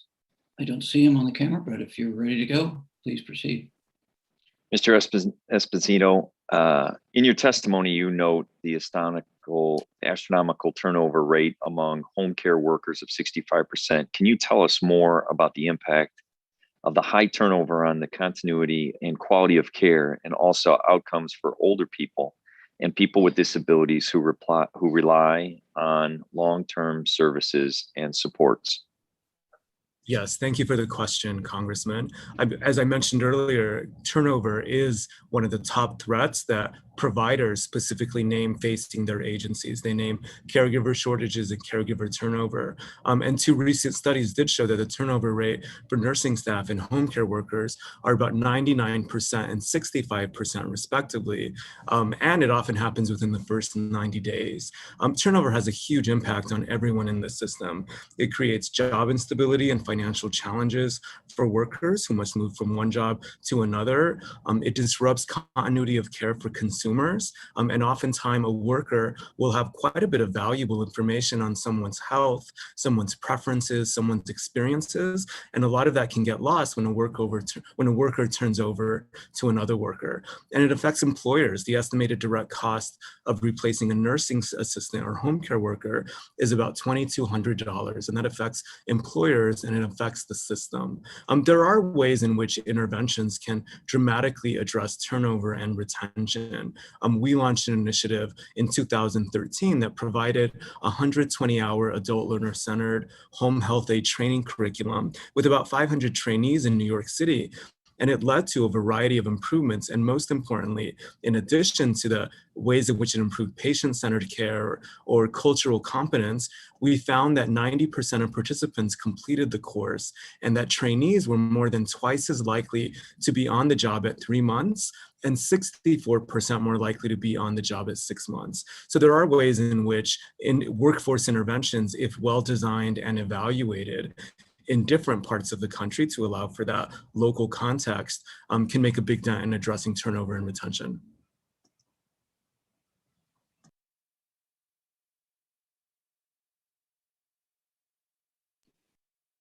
You're muted, Congressman. I just wanted to give a quick narrative. I was able to join a symposium where it was long-term workers, and there was a family who had a individual who was disabled and a daughter. And ultimately, the continuity of care was their most important aspect of what was going on in their life. And the continuity of care actually did play a role in the quality of care and the outcomes. With that, I was just going to ask Ms. Torres if you could briefly just touch base on the value of continuity of care as you do this job. Say the question again? I was just, if you would touch base on the continuity of care, how valuable it is to have a long-term employee with someone who needs long-term care. Absolutely important. It's very important because they need us. They need us. Some of them don't even have family members. And without us, they can't take their medication, take a shower, have something to eat. So we're so important to them and they need us that much. So it's absolutely important to me to be there. Well, I thank you for what you do. And again, I yield back my time and thank you both for your answers. Thank you, Representative Chair will now recognize Representative Castro for 5 minutes. Thank you, Chairman. Immigrants make up over a quarter of the direct care workforce, yet are largely unprotected and provide essential support for so many Americans. And this is why I introduced the Citizenship for Essential Workers Act to ensure that these workers who are risking their lives during COVID are now provided the protection that they deserve. We must ensure protections and support for our care workers, and we cannot overlook them any longer. And so I had a question for Mr. Espinosa. Can you talk about the importance of immigrant direct care workers in the healthcare workforce and what challenges they face in this workforce, such as isolation and the risk of contracting COVID-19? Yes, absolutely. Thank you, Congressman. I mentioned earlier that about 1 in 4 direct care workers is an immigrant, and we can assume that immigrants are also a big part of the gray market, where many consumers out of financial need hire workers out of sort of off the book, so to speak, and create those employment arrangements. Our research shows that they're a vibrant part and a growing part of this sector. They come from 124 countries. They speak 157 languages. And yet we know that we're at a time in our country where anti-immigrant hostility is on the rise, and many workers feel unstable, not just in their jobs, but in their communities. So all of the challenges that all direct care workers face, like inadequate compensation, limited training and advancement opportunities, a lack of workplace benefits or general recognition and support, immigrants face as well, but they face it within a heightened context because so often the instability they're facing doesn't end at the job. It continues on in their lives, in their homes and in their communities. I do think there are a wide range of interventions that could be used to bolster supports for immigrants in this sector. Certainly, we would advocate for pipeline approaches that would bring more immigrants or foreign-born workers into this sector. We would also argue for interventions that support immigrants who are already here and working in direct care. In New Mexico, an organization called Encuentro developed a really amazing home care training program that it delivers in Spanish and English for immigrants in home care, and it prepares them and employs them once they undergo the training, but it also helps them navigate life challenges and employment challenges. So I do think as our country becomes more diverse, that there are great opportunities for innovators in the field to think about how do we capitalize on a rich and diverse country? How do we draw on the strengths that immigrants bring to this sector? Sure, and you touched upon some of the things that as a Congress, as an American government, we can do to support them. I wanted to ask you specifically about a few more things. First, with respect to workforce training, what can we do to provide better workforce training for this group of folks, and also support that's available in their language and in their communities as well? Thank you for the question, Congressman. In general, to improve training for these workers, we need a few strategies. One is we need to strengthen training requirements for all direct care workers, but especially personal care aides, which are a growing, probably the largest segment of the direct care workforce, yet there is no federal requirement and no state goes past 40 hours a week of training, right? So 40 hours of training total for entry-level workers. So we certainly need to strengthen training requirements. We need to standardize training and make them portable and stackable so that workers can work across occupations, but also they can work across settings and across states. Too often workers need to be retrained again when they move jobs or when they move states, for example, right? And we certainly need training that is culturally and linguistically competent, recognizing that so many workers are people of color and women and might benefit from training that is more appropriate for the kinds of challenges or learning styles that they have. There are opportunities, I think, in the Direct Care Opportunity Act to test and bring to scale those kinds of training interventions so that we can make sure that all workers have the knowledge and the skills and confidence to succeed in the jobs. And we need more research specifically on the gray market. What does that sector look like? What are the experiences of workers, specifically immigrants in that sector? And what are the experiences of consumers who out of financial need are turning to the gray market? And that's another place where I think federal leadership can really make a dent in this workforce. Well, thank you very much for those responses. And I yield back, Chairman. Thank you, Mr. Castro. I don't see anyone else. If there's anyone else, any members who would like to speak, now is the time. If not, I'm going to go to a little housekeeping work before we go to closing comments. And again, thank you to all the witnesses for being here. Really great testimony, very helpful. So with that, I want to remind my colleagues that pursuant to committee practice, materials for submission for the hearing record must be submitted to the committee clerk within 14 working days following the last day of the hearing. So by close of business on August 3rd, preferably in Microsoft Word format. The material submitted must address the subject matter of the hearing. Only a member of the joint subcommittees or an invited witness may submit materials for inclusion in the hearing record. Documents are limited to 50 pages each. Documents longer than 50 pages will be incorporated into the record via an internet link that you must provide to the committee clerk within the required time frame. But please recognize that in the future that link may no longer work. Pursuant to House rules and regulations, items for the record should be submitted to the clerk electronically by emailing submissions to edandlabor.hearings@mail.house.gov. Witness questions for the hearing record. Just want to mention again, I want to thank the witnesses for their terrific participation today and your obvious interest and passion for the subject matter and expertise.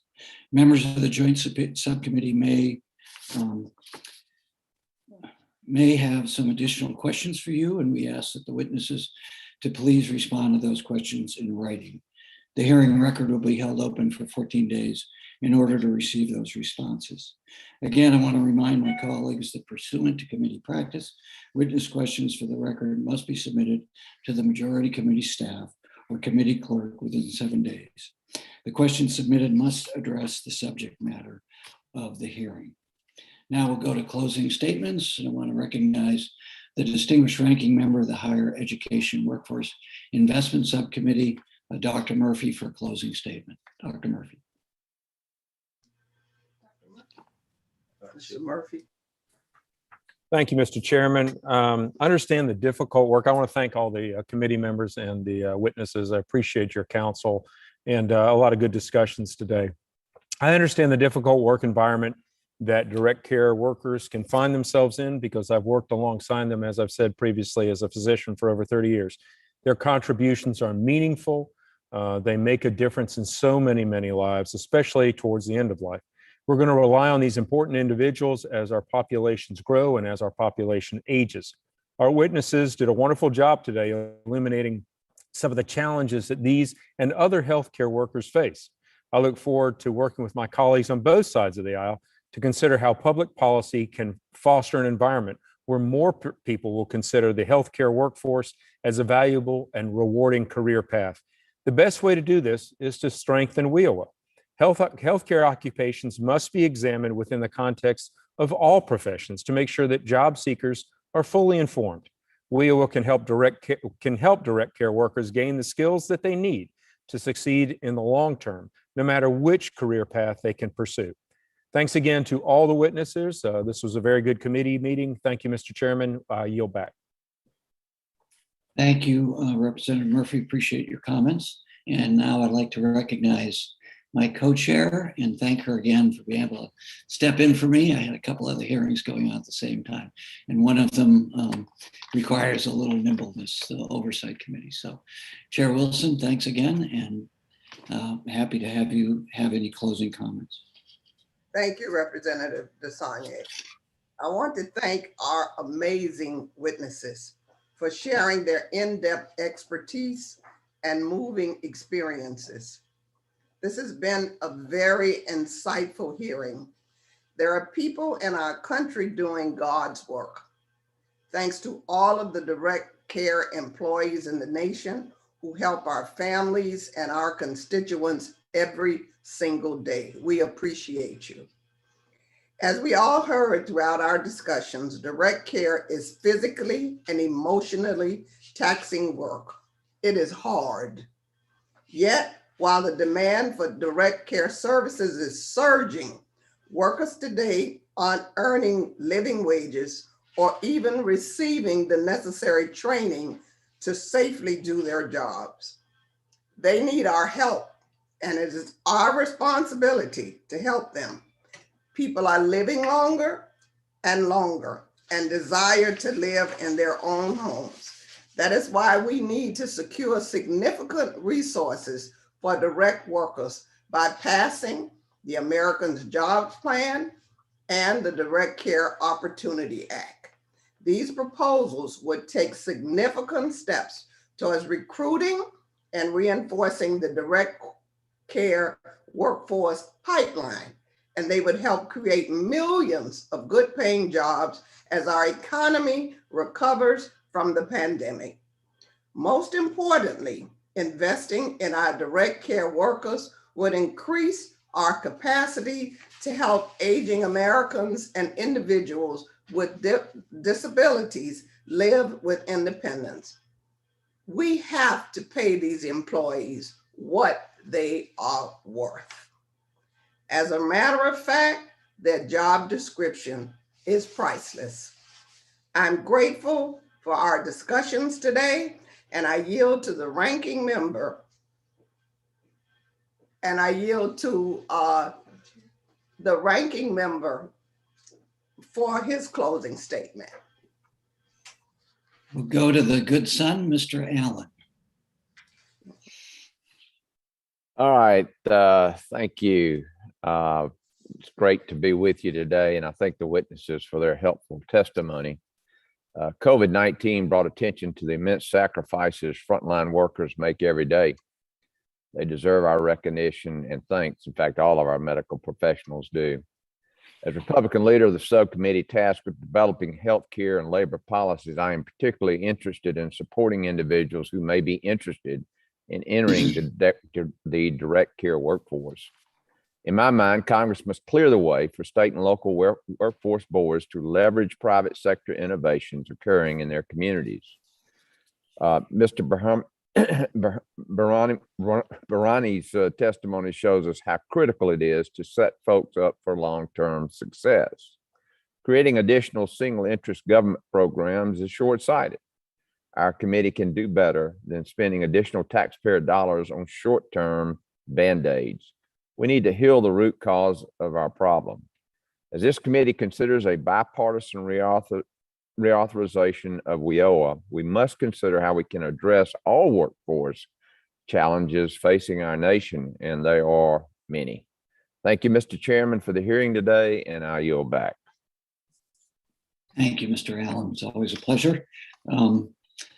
I would now like to recognize myself for the purpose of making a closing statement. Again, thank you all of the witnesses for participating. Really terrific. Ms. Torres, thank you. Always most important to hear from the people actually providing the services, not to diminish the contributions of the other witnesses as well. And to the ranking members and Chair Wilson, thank you so much. Certainly, I think if we can't agree on helping seniors, our moms and dads, our uncles and aunts, gosh, I don't know what we could agree with. And knowing and respecting that there'll be some challenges with that, I do want to mention Ranking Member Murphy's comments about being good stewards of taxpayers' funding. I completely agree. One of the interesting things that we talked about a little bit is just the effective and efficient role for the federal government and our partners at the state and local level, and being client-based on their needs and listening to them and the workers like Ms. Torres. So that's a real challenge, and I really appreciate all of the comments from the witnesses. You clearly see this in delivering these services in a very different social model. I always think of growing up in a rural community in New England, not far from Representative Fay in Massachusetts, that was changing into a suburban community outside of Boston, where all of my uncles and aunts and my grandparents were all within 15, 20 minutes, and we all shared. It was a really remarkable bond, but that time, for better or worse, is not the world we live in now. So you all know that, and how we adapt to that is so important. And then lastly, just the urgency I feel, having been in this field for a while at the state, local, and now federal level. People are suffering now, and indeed people are losing their lives. It could be extended, and the quality of life could be extended if we acted with urgency collectively. And I think of my own mom, and I really appreciate all the comments from members about their personal experiences as well as their professional. But the issues around transfer trauma as she moved out of independence, but also the trauma of workers coming in and having to establish a relationship in a new environment when they came into her home. So all of these things, I think there's a real opportunity for us to work together to really improve the system. And I would say when we look at internationally and nationally, there are really good models. And as we look at workforce investment, conversation I've had with Ranking Member Fox for years, sometimes comical from our perspectives, but the importance of incentivizing best practices at workforce investment boards at the state and local level. So we can learn from one another, as Representative Fay has indicated, but not just accepting the status quo.